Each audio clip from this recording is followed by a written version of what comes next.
கர்த்தருடைய சமூகத்துக்கு நிறைய நம்ம ஒப்பு கொடுப்போம். எங்கள் பரிசுத்த தகப்பனே, எங்கள் வல்ல பிதாவே, தகப்பனே, உம்முடைய சமூகத்தண்டை கூடி வந்திருக்கிற பிள்ளைகளுக்காக நாங்கள் உமக்கு நன்றி செலுத்துகிறோம். தேவனுடைய கிருபையும் தேவனுடைய மகிமையும் விளங்கத்தக்கதாக தேவனுடைய ஆவியானவர் எங்கள் மத்தியில் அசைவாடி நீர் பெரிய காரியங்களை செய்யத்தக்கதாக உம்முடைய அன்பின் பாத்திரம் நாங்கள் அர்ப்பணம் பண்ணுகிறோம். அடியனை மறைத்து நீர் பிள்ளைகளோடு கூட பேசும். நீர் சொல்லி அனுப்பியதை சரியானபடி சொல்லவும் அதற்கு நேராக கீழ்ப்படிந்து பிள்ளைகள் ஆசீர்வாதத்தை பெற்றுக்கொள்ளவும் தேவனாய் கர்த்தர் அனுக்கிரகம் செய்யும்படி நேசருடைய பரிசுத்த சமூகத்தில் தாழ்த்துகிறோம்.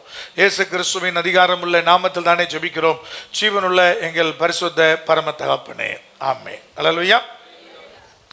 2 கொரிந்தியர் புஸ்தகம் 5ஆம் அதிகாரம் 9ஆம் வசனத்தை யாராவது வாசிக்கலாம். அது நிமித்தமே நாம் சரத்திலே குடியிருந்தாலும் குடியிராமல் போனாலும் அவருக்கு பிரியமானவர்களாய் இருக்க நாடுகிறோம் என்று சொல்லப்படுகிற தேவனுடைய வார்த்தை. அல்லேலூயா.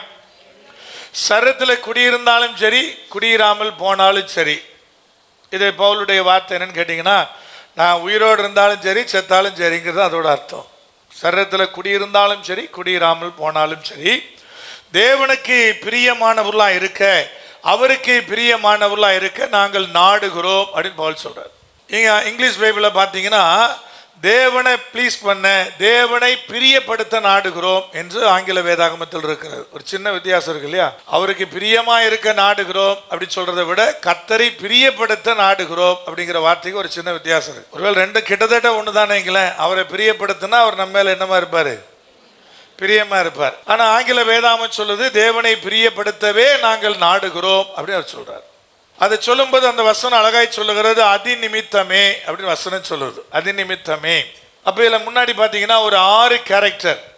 ஒருவேளை எது நிமித்தம் அந்த வாஞ்சை அவர்களுக்குள்ளே வருகிறது என்பதை குறித்து ஒரு ஆவிக்குரிய காரியத்தை தேவனாய் கர்த்தர் பேசுகிறார். கர்த்தர் உங்கள் கண்ணீரை துடைப்பார். உபத்திரவத்தில் இருக்கிறீங்களா, வேதனையில் இருக்கிறீங்களா, கர்த்தர் இன்னைக்கு அதெல்லாம் மாற்ற போறாரு, உங்களுக்கு அற்புதம் செய்ய போகிறார் என்று சொல்லுகிற வார்த்தைகள், ஒருவேளை அப்படிப்பட்ட பிரசங்கங்கள் ஒரு மனிதனுக்குள்ளும் எந்த தாக்கத்தையும் உண்டாக்காது. எந்த மனிதனுக்குள்ளும் எந்த மனம் திரும்புதலும் என்ன செய்யாது? உண்டாக்காது.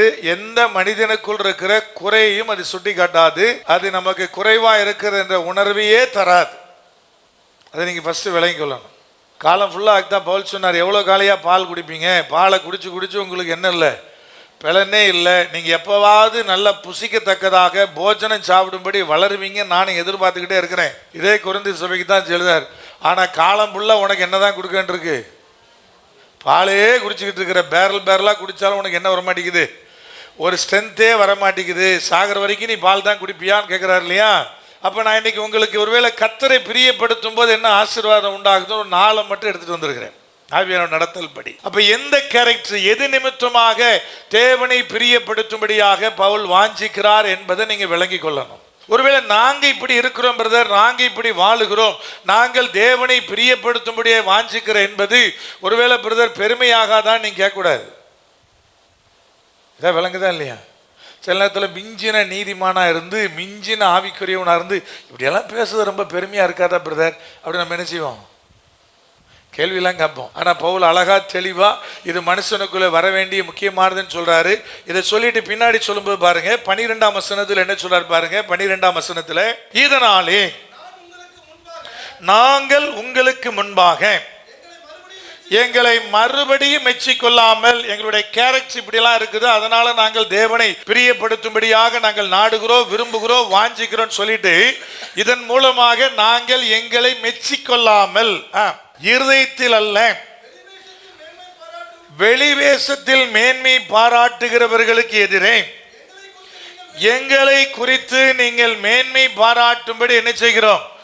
ஏது உண்டாக்குறோம் அப்படி சொன்னார். இது ஒரு பெரிய ஆழமானது ஒரு காரியம். ஒருவேளை அதுக்குள்ளே பவுலே சொல்லிட்டார். என்ன சொல்லிட்டாருன்னா, நாங்கள் எங்களை குறித்து மெச்சி கொள்ளல, ஆனா வெளிவேசமாக மேன்மை பாராட்டுகிற ஒரு கோட்டம் இருக்குது. ஐயா, அது கிறிஸ்தவ விசுவாசியா இருக்கலாம், அல்லது கிறிஸ்தவ ஊழியக்காரலா இருக்கலாம், என்ன நேம்ல என்ன நாமத்துல வேணா அவங்க இருக்கலாம். வெளிவேசமாய் மேன்மை பாராட்டத்தக்கதாக ஒரு கூட்டம் இருக்கிறது. அதுக்கு நடுவுல நீங்கள் எங்களை மேன்மை பாராட்டும்படி ஏது உண்டாக்குறோம், எது சரியானது, எது சரியான வாழ்க்கை, எது சரியான கிறிஸ்தவ வாழ்க்கை, எது தேவன் விரும்பத்தக்க வாழ்க்கை, அதன் மூலமாய் தேவனாய் கர்த்தருடைய பிள்ளைகளுக்கு என்ன செய்கிறார் என்பதை நாம் விளங்கி கொள்ளணும். அப்ப பவுல் தன்னைத்தானே நாங்க இப்படியெல்லாம் வாழ்றோம் பிரதர், நாங்க இப்படியெல்லாம் இருக்கிறோம், நாங்க இதையெல்லாம் செய்யறோம்னு பல இடத்துல பல சந்தர்ப்பத்தில் அவர் சொல்றார். அதனுடைய விளக்கம் தான் பார்த்தீங்க நீங்க சொல்ற. அதன் மூலமா நான் என்ன நானே மெச்சிக்கொள்ளல. ஆனா வெளிவேசமா ஒரு கூட்டம் இருக்குதுயா, அது தன்னை குறித்து மேன்மை பாராட்டுகிறது. ஒருவேளை தேவனுடைய பிள்ளைகளாகி நீங்கள் அதற்கும் இதற்கும் நடுவாயிருக்கிற வித்தியாசத்தை அறிந்து எது சால சிறந்தது என்பதை நீங்க என்ன செய்யணும், முடிவு பண்ணுன்றார். உங்க வாழ்க்கையானாலும் சரி, மற்றவருடைய வாழ்க்கையானாலும் சரி, எது மேன்மை பாராட்டத்தக்கது, எது மேன்மை பாராட்ட ஏது உண்டாக்கத்தக்கது என்பதை நீங்கள் அறிந்து கொள்ள வேண்டும் என்கிற ஒரு ஆழமானது ஒரு செய்தியை தேவனாய் கர்த்தர் கொடுக்கிறார். ஒருவேளை நான் ஒரு செய்திக்கு ஆயத்தமாகணும்னா ஒரு மாசத்துக்கு முன்னாடி இருந்தே பார்த்தீங்கன்னா என் மைண்ட்ல ஓடிக்கிட்டே இருக்கும்.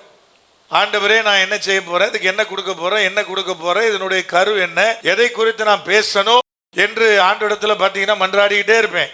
திடீர்னு ஆண்டவர் சொல்லுவார் இதான் அப்படிம்பார். சில நேரம் வசனம் காமிப்பார், சில நேரம் ஒரு கருத்தை சொல்லுவாரு. அதான் நடிப்பில் ஆயத்தமாவது என்னுடைய வாடிக்கை. அப்ப தேவன் சொல்லுவாரு பல முறை ஜெபத்துக்கு பின்னாடி இதுதான் பார். அதனால இன்னைக்கு உங்களுக்கு வச்சிருக்கிறது இதுதான். ஏன் தேவனாய் கர்த்தர் அதை சொல்றாரு என்பதை நீங்க விளங்கிக் கொள்ள. பவுல் சொல்றாரு ரெண்டு கூட்டம் இருக்கியா. ஒன்னு பாத்தீங்கன்னா வெளிவேசமாய் மேன்மை பாராட்டுகிற ஒரு கூட்டம், அதுக்கு நடுவில் நீ எதை மேன்மை பாராட்ட வேண்டும் என்பதை அடையாளப்படுத்தத்தக்கதாக நாங்க இப்படி வாழ்றோம் சொல்றோம் அவர் சொல்றாரு. என்ன சொல்றாரு, இருந்தாலும் செத்தாலும் உயிரோடு இருந்தாலும் நாங்கள் தேவனை பிரியப்படுத்துகிறவர்களாய் வாழ வேண்டும் என்கிற வாழ்க்கை தான் கிறிஸ்தவ வாழ்க்கை. என்னுடைய வாழ்க்கை மூலமாய், செயல் மூலமாய், கிரியைகள் மூலமாய் ஒருவேளை கர்த்தர் பிரியப்படுவாரா, அவரை பிரியப்படுத்தத்தக்கதான ஒரு வாழ்க்கை வாழ்ந்துட்டீங்கன்னா அதுக்கு பிறகு உங்க வாழ்க்கையில எந்த குறைவும் இருக்காது. ஒரு தகப்பனை ஒரு தாயை உலக பிரகாரமா கூட ஒரு பிள்ளை பிரியப்படுத்திருச்சுன்னா அந்த பிள்ளைக்கு எல்லாம் என்ன செய்யும், எல்லாம் கிடைக்கும். அந்த பிள்ளை பிரியப்படுத்தணும், அவ்வளவுதான். சில பிள்ளைக்கு பார்த்தீங்கன்னா என்ன பேசணும்னு தெரியாது, என்ன செய்யணும்னு தெரியாது. அது வீணா வீட்டுக்குள்ள நடந்து என்ன பண்ணிக்கிட்டே இருக்கும், சண்டை போட்டுட்டு உருட்டிகிட்டே இருக்கும். இன்னொன்று பார்த்தீங்கன்னா ஈஸியாக தெரியும், அழகா என்ன பண்ணோம். நாங்கள் ஒரு சகோதரர் சொன்னார், பிரதர் திடீர்னு என் தம்பி ஃபோன் பண்ணான்னாரு. எதுக்குன்னு, அண்ணே உங்கள்கிட்ட ஏதாவது பழைய பேண்ட் ஷர்ட்டை இருக்குமா ஒரு 2 ஷர்ட்டுன்னு கேட்டான்னாரு. இந்த கேள்வியோட அர்த்தம் என்னது, ஐயோ என் தம்பி என்கிட்ட வந்து பழைய பேண்ட் ஷர்ட் இருக்கான்னு கேட்டுட்டானே அப்படின்னு நினைச்சா அண்ணன் என்ன செய்ய மாட்டாரு, பழைய சட்டையும் பேண்டையும் தூக்கிட்டு போக மாட்டாரு. இப்போ அவனுக்கு தெரியுது அந்த தம்பிக்கு என்ன வார்த்தையை போட்டா அண்ணங்கிட்ட இருந்து என்ன செய்யலாம், எதை கறக்கலான்னு தெரியுது இல்லையா, நீதான் விளங்குலையா. அப்போ கர்த்தரும் சொல்ல என்ன பிரியப்படுத்தும்படி வாழு, வேற ஒன்றும் உனக்கு தேவையில்லை. அப்போ அந்த பிரியப்படுத்தும்படி வாழ்வது எளிதான்னு கேட்டீங்கன்னா இயற்கையாகவே எனக்கு சில கேரக்டர், என்னுடைய தன்மைகள் ஒரு பெரிய மாற்றம் வந்தாதான் நான் தேவனை பிரியப்படுத்தும்படி நாடுவேன். அதான் சொன்னார், அதி நிமித்தமே நான் உயிரோடு இருந்தாலும் செத்தாலும், சரத்துல குடியிருந்தாலும் குடியிராமல் போனாலும் என் தேவனை பிரியப்படுத்தும்படியாக நாங்கள் என்ன செய்கிறோம், நாடுகிறோம் சொன்னார். அப்ப அதை நான் சொல்லாம நாங்கள் அப்படியே போட்டிருக்கு. நாடுகிறேன்னாரா நாடுகிறோன்னாரா, நாடுகிறோன்னாரா. அப்ப என்னன்னு கேட்டீங்கன்னா அவரும் அவரை சார்ந்த ஒரு கூட்டமும், அவரை சார்ந்து ஒருவேளை இருக்கிற ஒரு கூட்டமும் பார்த்தீங்கன்னா அதைத்தான் நாடுறாங்க. அப்ப என்ன இயற்கையாகவே அவர்களுக்குள்ள வர வேண்டிய அந்த மாற்றம் என்ன, ஆவிக்குரிய காரியத்துல மாற்றம் என்னன்னு கேட்டீங்கன்னா 1ஆம் வசனத்திலிருந்து 8ஆம் வசனம் வரைக்கும் ஒரு 6 காரியம் எழுதப்பட்டிருக்கிறது. அந்த 6 காரியத்தின் அடிப்படையில நீங்க தேவனை பிரியப்படுத்துகிறவர்களாக மாறலாம். இந்த மாதிரி உங்க வாழ்க்கை மாறி இருந்தாதான் நீங்க தேவனை பிரியப்படுத்தும்படி என்ன உண்டாகும், உங்களுக்கு ஒரு நாட்டம் உண்டாகும். அப்ப தேவனை பிரியப்படுத்தின என்ன ஆசீர்வாதம் கிடைக்கும், அது ஒரு 4 காரியம் 4 வசனத்தை எடுத்துட்டு வந்திருக்கிறேன். ஆவியான நடத்தின்படி கர்த்தர் அந்த ஆசீர்வாதங்களை உங்களுக்கு தருவாராக. இந்த 6 தன்மைகளையும் தேவன் உங்களுக்குள்ளே உருவாக்குவாராக. இது உருவானாதான் உங்களுக்கு தேவனை பிரியப்படுத்தி வாழ வேண்டும் என்கிற வாஞ்சியை என்ன செய்யும், அது பிறக்கக்கூடிய ஒன்றா இருக்கிறது. முதல் வசனம் வாசிக்கலாம் இப்பொழுது எல்லாரும். பூமிக்குரிய கூடாரமாகிய நம்முடைய வீடு அழிந்து போனாலும் தேவனால் கட்டப்பட்ட கைவேலை அல்லாத நித்திய வீடு பரலோகத்திலே நமக்கு உண்டென்று அறிந்திருக்கிறோம் சொன்னார் ஐயா. ஒருவேளை இந்த பூமிக்குரிய வீடு அழிந்து போனாலும், அது சொல்லும்போது சொன்னார், உங்களுக்கு நல்லா தெரிஞ்ச பழைய எல்லாரும் பல முறை வாசித்திருக்கிற வசனம் தான் வைங்களேன். பூமிக்குரியது கூடாரம், பரலோகத்தில் இருக்கிறது என்னது, பரலோகத்திற்கு கூடாரமா, அங்க என்னது குடியிருப்பு. கூடாரத்துக்கும் குடியிருப்புக்கும் வித்தியாசம் தெரியும் இல்லையா. கூடாரம்னா என்னது, டெம்பரவரி. குடியிருப்புனா என்னது? நிரந்தரமான கட்டட அமைப்பு. அப்ப இங்க அழகாய் சொல்லப்படுது என்னன்னா, பூமிக்குரிய வீடு அழிந்து போகும். நீங்க எவ்வளவு பெரிய வீட்டை கட்டினாலும் ஒரு நாள் அது என்ன ஆயிரும்? அழிந்து போயிரும். அதான் ரொம்ப ரொம்ப முக்கியமானது. எவ்வளவு பெரிய வீடா இருந்தாலும் அது ஒரு நாள் அழியும். அல்லது உங்க பிள்ளைங்களுக்கெல்லாம் அந்த வீடு பிடிக்கலன்னா தூக்கி குப்பையை மாதிரி தூக்கி போட்டு என்ன பண்ணிக்கிட்டே இருக்கோம்? என்னங்க நீங்க ஒரு பெரிய நான் மதிய மாளிகை கட்டி வச்சிருக்கீங்கன்னு உட்காந்துருப்பீங்க. அப்புறம் பின்னாடி வர சந்ததி எனக்கு அது பிடிக்கவே இல்லைங்க. பின்னாடி வர சந்ததி ஒருவேளை நம்ம ஏன் ஒரு கீழே யோசிப்பான அமெரிக்கா போயிருச்சுன்னு வச்சுக்கிடுவோம். அப்போ உங்க வீடு என்ன ஆகும்? உங்க வீடு என்ன ஆகும் பிரதர்? பல தானே போவோம். கர்த்தர் இதெல்லாம் மாறிட்டே இருக்கும். அப்பப்போ மாறிக்கிட்டே இருக்கும். அப்பப்போ அது பழசாயிட்டே இருக்கும். அப்பப்போ அந்த வீட்டில் நிறைய காரியத்தை என்ன பண்ணிக்கிட்டே இருக்கேன்னு இருக்கும். எல்லாத்தையும் புனரமைச்சுக்கிட்டே இருக்க வேண்டியிருக்கும். மாற்றி மாற்றி செஞ்சுக்கிட்டே இருக்க வேண்டி இருக்கும். இதெல்லாம் அழி உள்ளது. இதெல்லாம் டெம்பரவரி. எவ்வளவு அழகா நீங்க ஒன்றை உருவாக்குனாலும் அது கொஞ்ச நாள்ல மாற்றப்படக்கூடிய ஒன்றாகத்தான் இருக்கும். விளங்குதாங்களா? ஒரு சின்ன சிம்பிளான ஒரு கொஸ்டின் கேட்குறேன். எல்லார் வீட்லேயும் ஒரு 5-6 மொபைல் இருக்கா? ஒரு 6 மொபைல் ஃபோன் இருக்குன்னு வச்சுக்கிடுவோம். அந்த மொபைல் ஃபோனோட லைஃப் என்ன? சரி, ஓகே. அப்போ 6 மொபைல் ஃபோன். அந்த 6 ஒருத்தர் 3 வருஷம்ன்றாரு, ஒருத்தர் 2 வருஷம்ன்றாரு. நல்லா ஆவரேஜாக 2 வருஷம் வச்சுக்கிடுவோம். அப்போ 6 மொபைல் ஃபோனோட காஸ்ட் டிவைடட் பை 24. சரியா? அப்புறம் மாதந்தோறும் அதுக்கு நெட்டு போடுறோம் இல்லையா? அதோட காஸ்ட் 6 இன்ட்டு. இதெல்லாம் நம்ம கணக்கே போட மாட்டோம். ஆனால் உங்கள் வீட்டில் சாப்பாடு செலவை விட எதுக்கு தான் ஜாஸ்தி? சாப்பாட்டுக்காகிற செலவு தான் இருக்கிறதுல கம்மி. எல்லார் வீட்லையும் நீங்கள் டோட்டலாக கால்குலேட் பண்ணி பார்த்துட்டீங்களே, சாப்பாடு செலவு தான் ரொம்ப கம்மி. எனக்கெல்லாம் ரொம்ப ரொம்ப கம்மி. அப்போ அதிகபட்சம் எனக்கு என்ன செலவு பிரதர்? பெட்ரோல் பங்கில் தான் அதிகபட்ச செலவு. 5000 கிலோமீட்டர் வண்டி ஓட்டணும்னா ஒரு மாதத்துக்கு 50,000 ரூபாய்க்கு என்ன போடணும் இருக்கு? குறைஞ்சபட்சம் ஒரு 35,000 ரூபாயிலிருந்து 50,000 ரூபா ஒன்லி டீசல் மட்டும் என்ன செய்யறதுக்கு வண்டிக்கு ஃபில் பண்ண வேண்டியிருக்குது. எல்லாமே வாழ்க்கையில் பழசாக தான் போகும். நீங்கள் எவ்வளோ புதுசாக பண்ணாலும் பழசாக போகும். ஏன்னா இது எல்லாமே தேவனுடைய பார்வையில் ஒன்லி கூடாரம். நீங்கள் குடியிருப்பை கட்டி வச்சிருந்தாலும் கர்த்தர் அதை எப்படி தான் பார்ப்பாரு? கூடாரமாக தான் பார்ப்பாரு. உங்கள் வாழ்க்கை கூடாரம், எல்லாமே கூடாரம் தான். அப்போ என்ன பிரதர், என்னுடைய குடியிருப்பு எங்கே இருக்குது? அது பரலோகத்தில் இருக்கிறது. அது எனக்கு நித்திய வீடு. அதை ஆயத்தமாக்கும்படி போன என் ஆண்டவராக இயேசு கிறிஸ்து மறுபடியும் வந்து என்னை நினைச்சுவாரு, கூட்டிட்டு போவாரு. இங்க இருக்கிற நல்ல தீர்க்காயுசு பிரதர் அப்படின்னா எந்த வயசு சொல்லலாம்? சரி, வசனத்தின்படியே வருவோம். மனுஷனுடைய ஆயுசுனால எவ்வளவு? 70. சரியா? அப்புறம் பலத்தின் மிகுதினால 80. அப்படின்னா என்னன்னா கொஞ்சம் உடம்பு அப்படி தயார்படுத்தி கொஞ்சம் பலசாலியா இருந்தானா ஒரு 80 வரைக்கும் போவோன்றாரு. அப்ப 80க்கு மேலெல்லாம் என்னது? கிருபை. விளைந்தாலியா ஆவரேஜ் வயசு 70யா? 80 தாண்டிட்டு 80 வரை ஒருவேளை ஓம் பலத்தை வச்சு தம் கட்டிட்டு 80 வந்துடலாம். நடுவில் கர்த்தர் கொல்ல மாட்டார் நம்பிக்கை தான். ஒருவேளை நடுவில் பண்ணுற சேட்டைக்கெல்லாம் கர்த்தர் டபால்னு அருவாளை போட்டாருன்னா ஒரு வேலைக்கு உட்காந்துருக்க முடியாதுன்னு. சரி, ஓகே, நடுவில் அவர் அருவாள்லாம் வீசலை, அதனால சரி ஓகே அப்படின்னு உட்காந்துருக்கிறோன்னா 80 என் பலத்தின் மிகுதி இல்லை. அதுக்கு மேலே போனால் பிரதர் அது ஒவ்வொரு வருஷமும் என்னதுதான்? கிருபை தான். அப்போ பிரதர் நல்ல தீர்க்காயுசுன்னு எதை சொல்றீங்க பிரதர்? 70 தாண்டினாலே இப்போ தீர்க்காயுசு தான் இல்லையா? அப்போ நீங்கள் எவ்வளோ பெரிய வாழ்க்கை வாழ்ந்தாலும் உங்களுக்கு டெம்பரவரி தானே.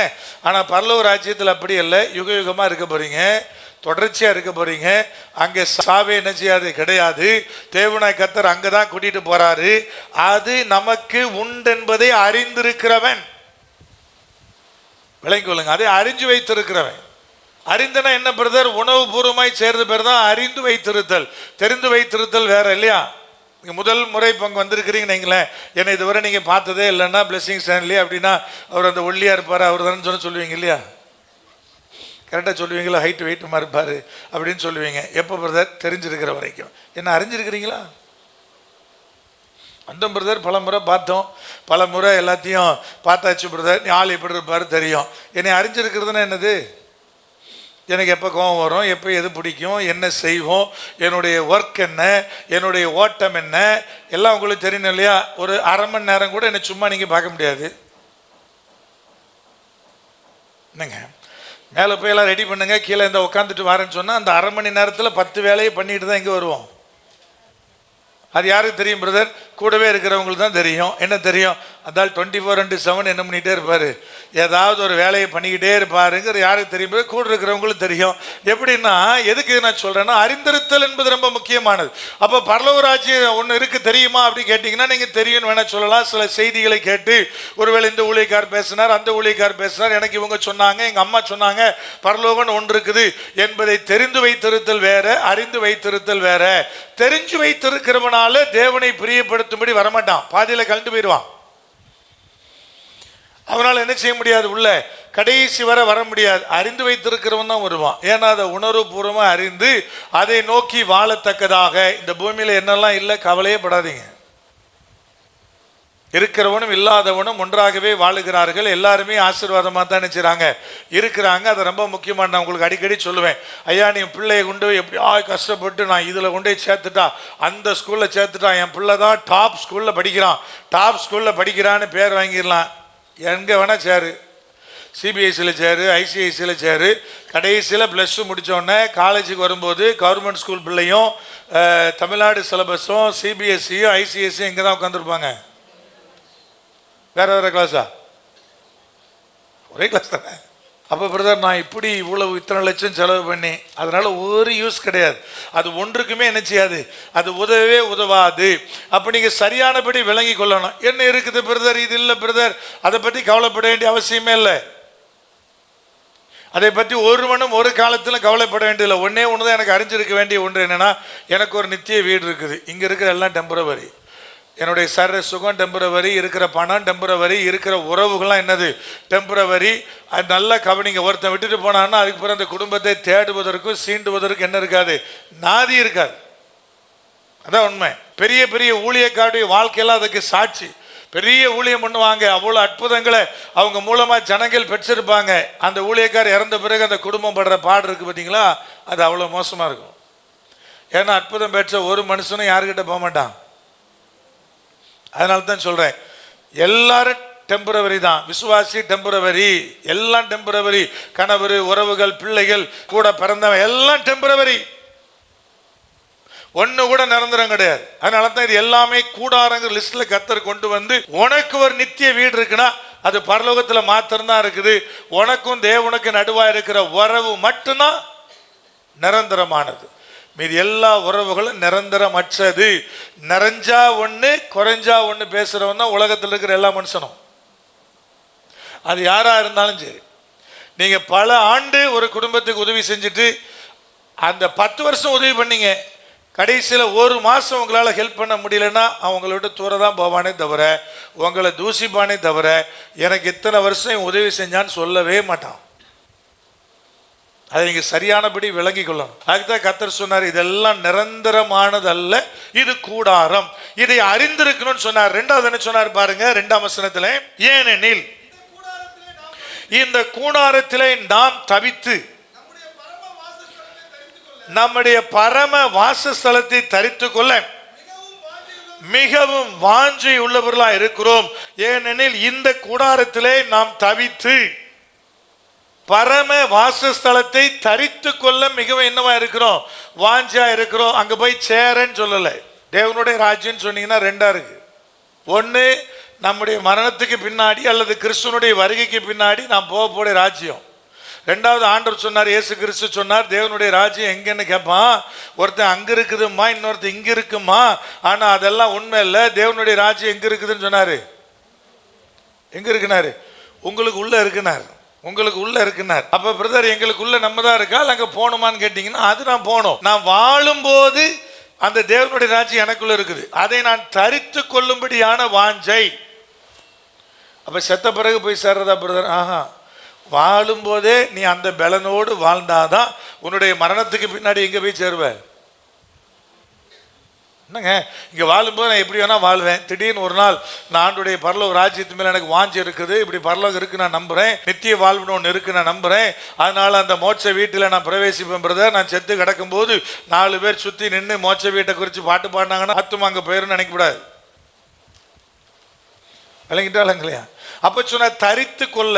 அப்போ என்னுடைய வாழ்க்கையில நான் அதை தரித்து கொள்ளும்படியாக தேவனாய் கர்த்தர் விரும்புகிறார். தேவனுடைய ராஜ்யம் உங்களுக்குள் இருக்குன்னு சொன்னார்.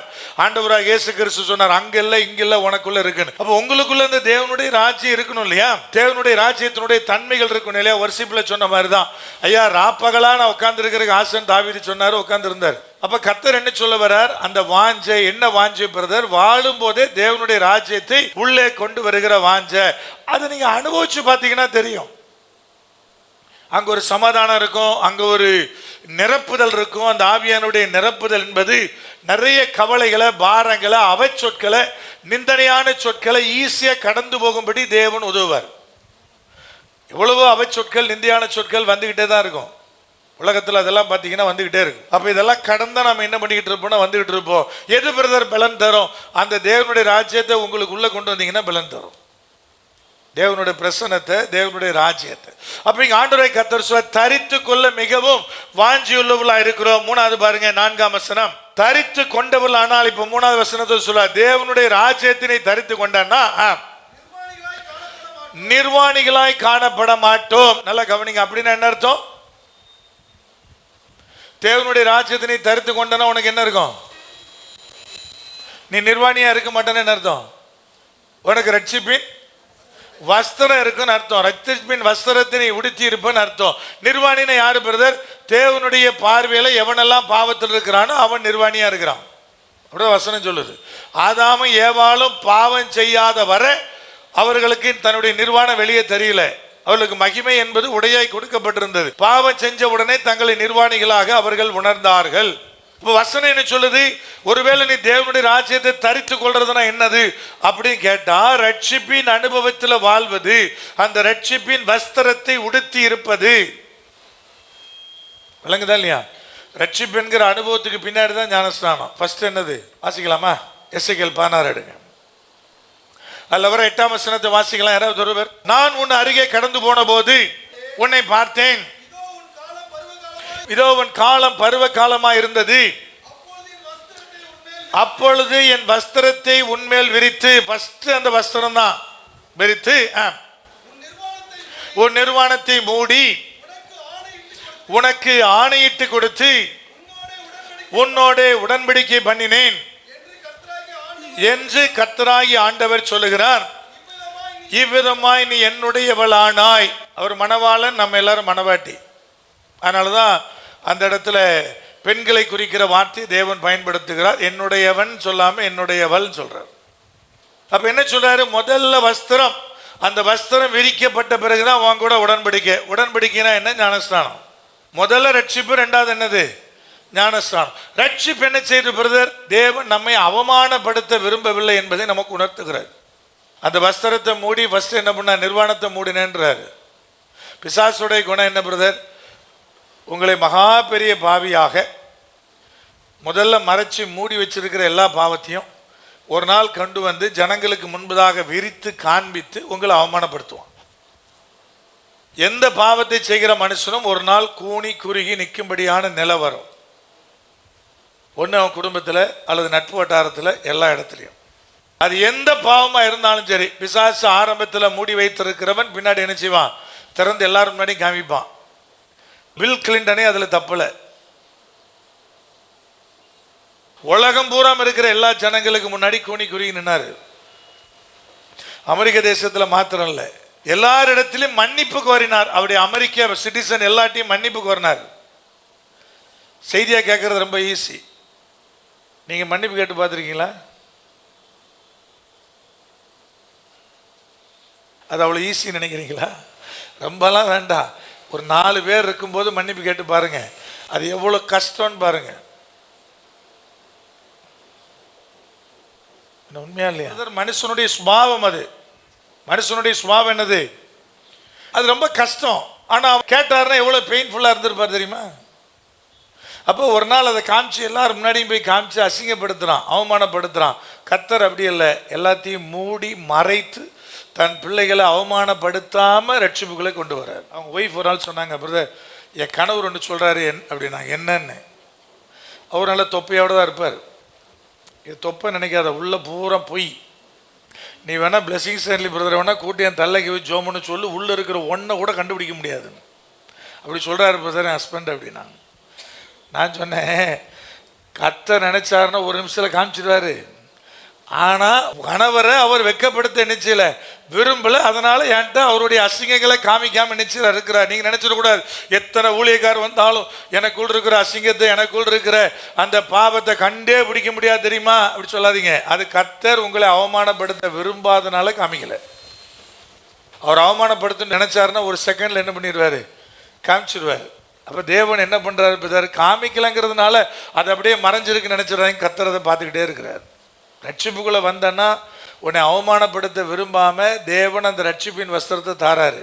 இல்லை அப்படிங்கிற பட்சத்தில் பிசாசானவன் உங்களை அவமானப்படுத்துவான். நீங்க ஒரு நாள் அந்த பாவத்து நிமித்தமாக அசிங்கப்படுவீங்க, அவமானப்படுவீங்க.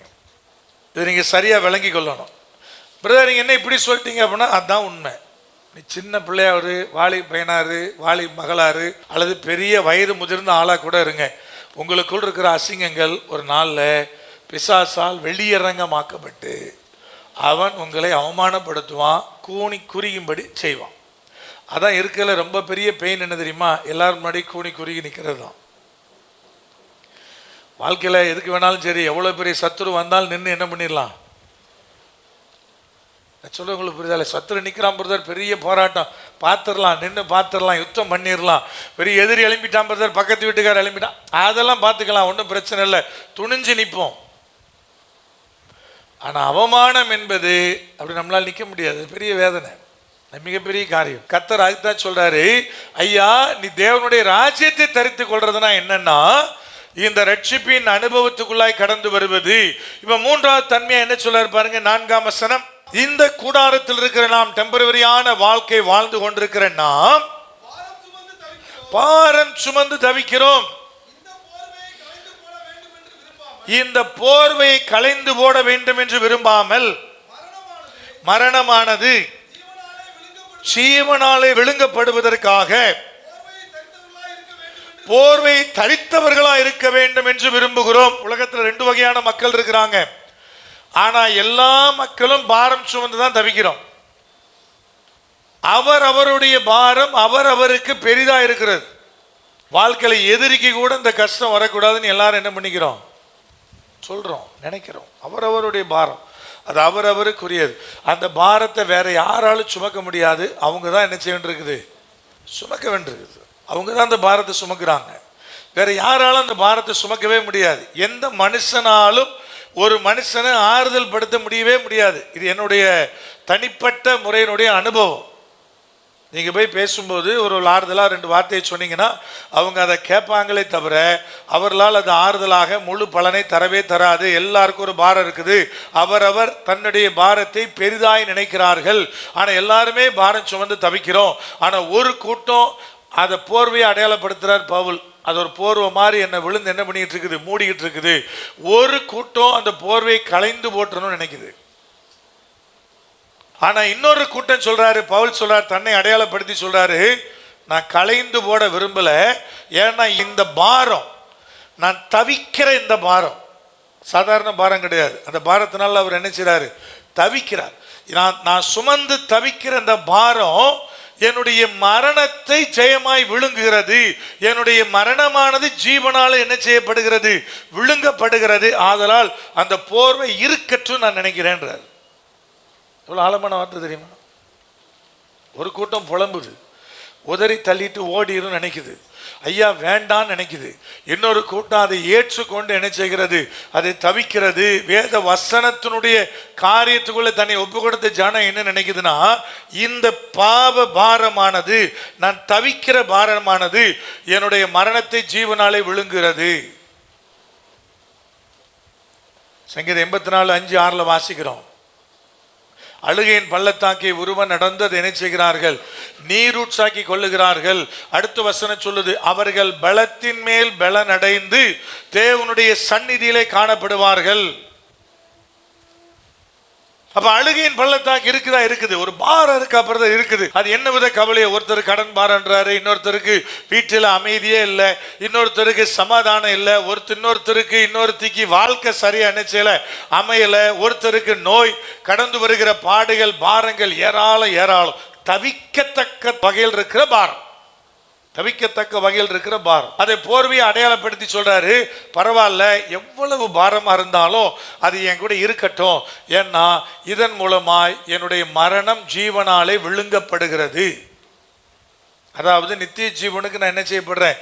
தகுதிப்படுகிறேன். அப்ப அழுகையின் பள்ளத்தாக்கி வெளியே ஓடுறவன் திரும்பி தானே ஓடணும் பிரதர்? இல்லை, அது தேவனுடைய பிள்ளைக்கு பலத்தின் மேல் பலனை கொடுத்து தேவனுடைய சந்நிதியில் நிற்க வைக்குது. அன்னாளுடைய காத்திருப்பு என்ன செஞ்சது பிரதர்? அவளை பலனடைய செய்தது, அவளுக்குள்ள ஒரு தரிசனத்தை உண்டாக்குச்சு. அன்னாளுடைய காத்திருப்பு சரிதானே? என்னங்க, அன்னாளுடைய காத்திருப்பு ஒரு பெரிய பலனை, ஒரு காரியத்தை உண்டாக்குச்சு. என்னன்னு கேட்டீங்கன்னா, ஐயா, அது ஒரு பெரிய தரிசனம் உள்ள ஒரு மகளாக அவ என்ன செய்யப்பட்டிருந்தா? மாற்றப்பட்டிருந்தா. அப்ப பிரதர், அவள் அதை ஏற்றுக்கொண்டா. அதனால அது அவளுக்கு என்னவா இருந்தது? அது அவளுக்கு ஒரு மிகப்பெரிய பலனா இருந்து அவளுக்குள்ள ஒரு தரிசனத்தை உண்டாக்குச்சு. எனக்கு ஒரு ஆண் பிள்ளையை தேவனாய் கர்த்தர் கொடுத்தாரானால் நான் என்ன பண்ணுவேன்? அதை கொண்டு போய் என்ன செய்வேன்? நான் தேவனுடைய ஊழியத்திற்கு என்று ஒப்பு கொடுப்பேன் என்று சொல்லத்தக்க வகையில பாத்தீங்கன்னா மிகப்பெரிய பலனா அமைந்தது. அதே மாதிரிதான் எல்லாருக்கும் அமைஞ்சதா பிரதர்? இல்லை. வசனங்கள் சொல்லுகிறது, தானுடைய தாய் இருக்கிறாங்க தெரியுமா? தான் யாரு? 12 கோத்திரத்துல ஒருவன் தானே. அவனுடைய தாய் பேர் என்னது? 30ஆம் அதிகாரத்துக்கு வாங்க. 6ஆம் வசனத்தில் என்ன போட்டிருக்குது? அப்பொழுது ராகேல், தேவன் என் விளக்கை தீர்த்து என் சத்தத்தையும் கேட்டு எனக்கு ஒரு குமாரனை கொடுத்தார் என்று சொல்லி அவனுக்கு தான் என்று பெயரிட்டால். அக்கால வழக்கப்படி ராகேல் தனக்கு பிள்ளை இல்லாத கண்டு லேயாள் மேல பொறாம கொண்டு கணவனுடைய சட்டையை பிடிச்சி உலுக்கி அந்த பிள்ளையை பெற்றா. அப்போ அண்ணாள் என்ன பண்ணா பிரதர்? அவ தேவனுடைய பிள்ளை, அவ வெயிட் பண்ணான்.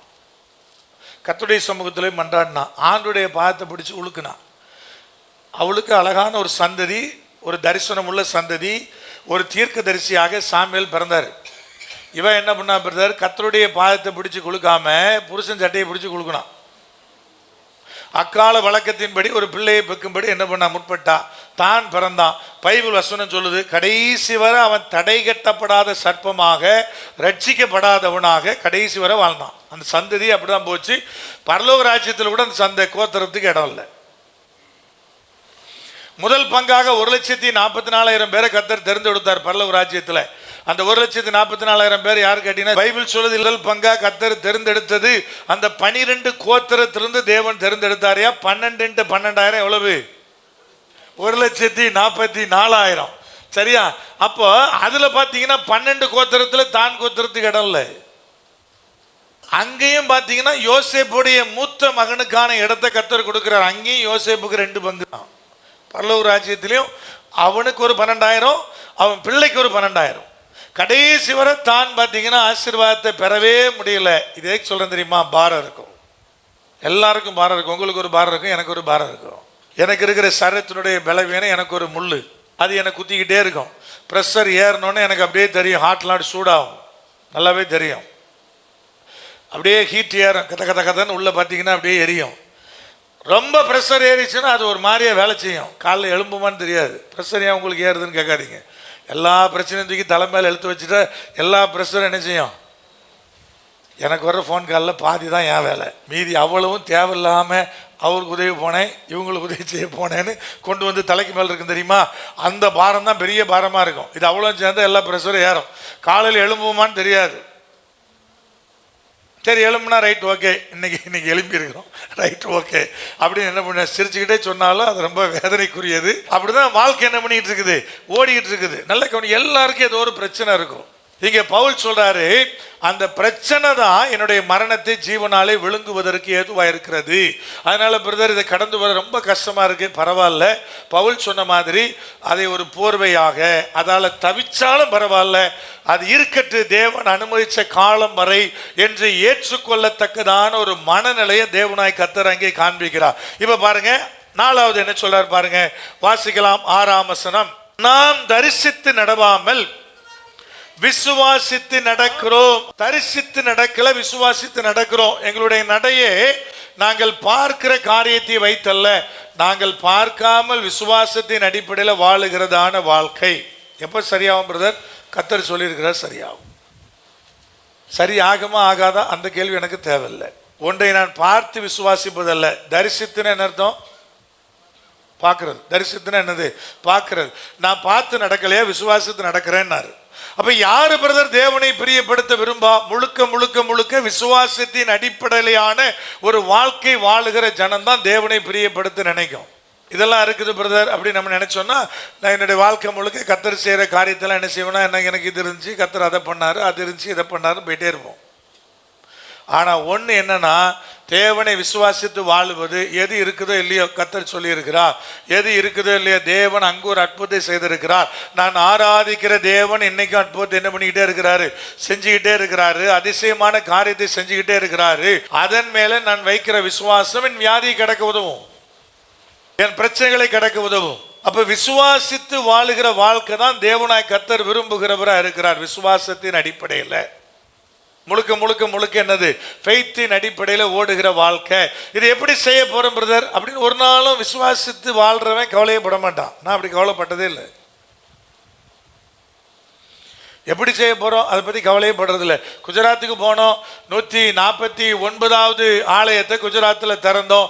திறக்கும் போது பார்த்தோம், சரி இங்க நல்ல ஒரு பெரிய கூட்டம் சேர்ந்துட்டேன், இந்த பகுதியில் இங்க ஒரு ஆலயத்தை கட்டிடலாம் சொல்லிட்டு வந்துட்டேன். போனவொன்னு அடுத்த வாரம் அமௌண்ட் போட்டுறேன், வேலையை ஆரம்பிச்சிருங்க, ஜனவரிக்குள்ளே முடிச்சிடலாம் அப்படின்னு சொல்லிட்டு வந்தாச்சு. எங்கேருந்து வரும் அதெல்லாம் தெரியாது. அப்போ என்கிட்ட பேங்க்கில் பேலன்ஸ் இருந்துச்சுன்னா இன்னைக்கு வரைக்கும் பார்த்தீங்கன்னா இன்னைக்கு லெவலில் என்னோட அக்கௌண்ட்டில் ஒரு 12,000 ரூபா இருக்கும். ஆனால் நாளைக்கு ஒரு 1 லட்ச ரூபாய்க்கு பிளான் வச்சுருப்பேன். எப்படி நடக்கும் பிரதர்? அது நடக்கும். நல்ல கவனிங்க. அப்போ பிரதர் நான் போயிட்டு உங்களுக்கு சொல்கிறேன் அப்படி சொல்லலாம் இல்லையா? தேவைலாம் இருக்குது, ரைட், ஓகே, ஒரு 6 மாதம் கழித்து பார்க்கலான்னு சொல்லலாம். அல்லது போயிட்டு நான் உங்களுக்கு சொல்கிறேன்னு சொல்லலாம். போயிட்டு நான் டிஸ்கஸ் பண்ணிவிட்டு எல்லா பொசிஷன்லாம் பார்த்துட்டு நான் சொல்கிறேன்னு சொல்லலாம். எதன் அடிப்படையில்? அங்கிருந்து தைரியமாக சொல்லிட்டு வரேன் பிரதர், விசுவாசத்தின் அடிப்படையில், அதை தேவன் பார்த்து கொள்ளுவார் என்பதனுடைய அடிப்படையில் அதுக்கேற்ற மாதிரி வந்து சொல்லுவோம். யாரோ ஒருத்தர் பொறுப்பெடுப்பாங்க, அந்த வேலை நடக்கும். அப்ப இன்னைக்கு தேவனாய் கர்த்தர் நம்மிடத்துல சொல்லுகிறதான மிகப்பெரிய காரியம் என்னன்னு கேட்டீங்கன்னா, கர்த்தர் நம்மிடத்துல சொல்லுகிறார், தரிசித்து நடக்காதீங்க, விசுவாசித்து நடங்க. உன்னை பார்க்கவே இல்லை, பரவாயில்ல, விசுவாசிங்க.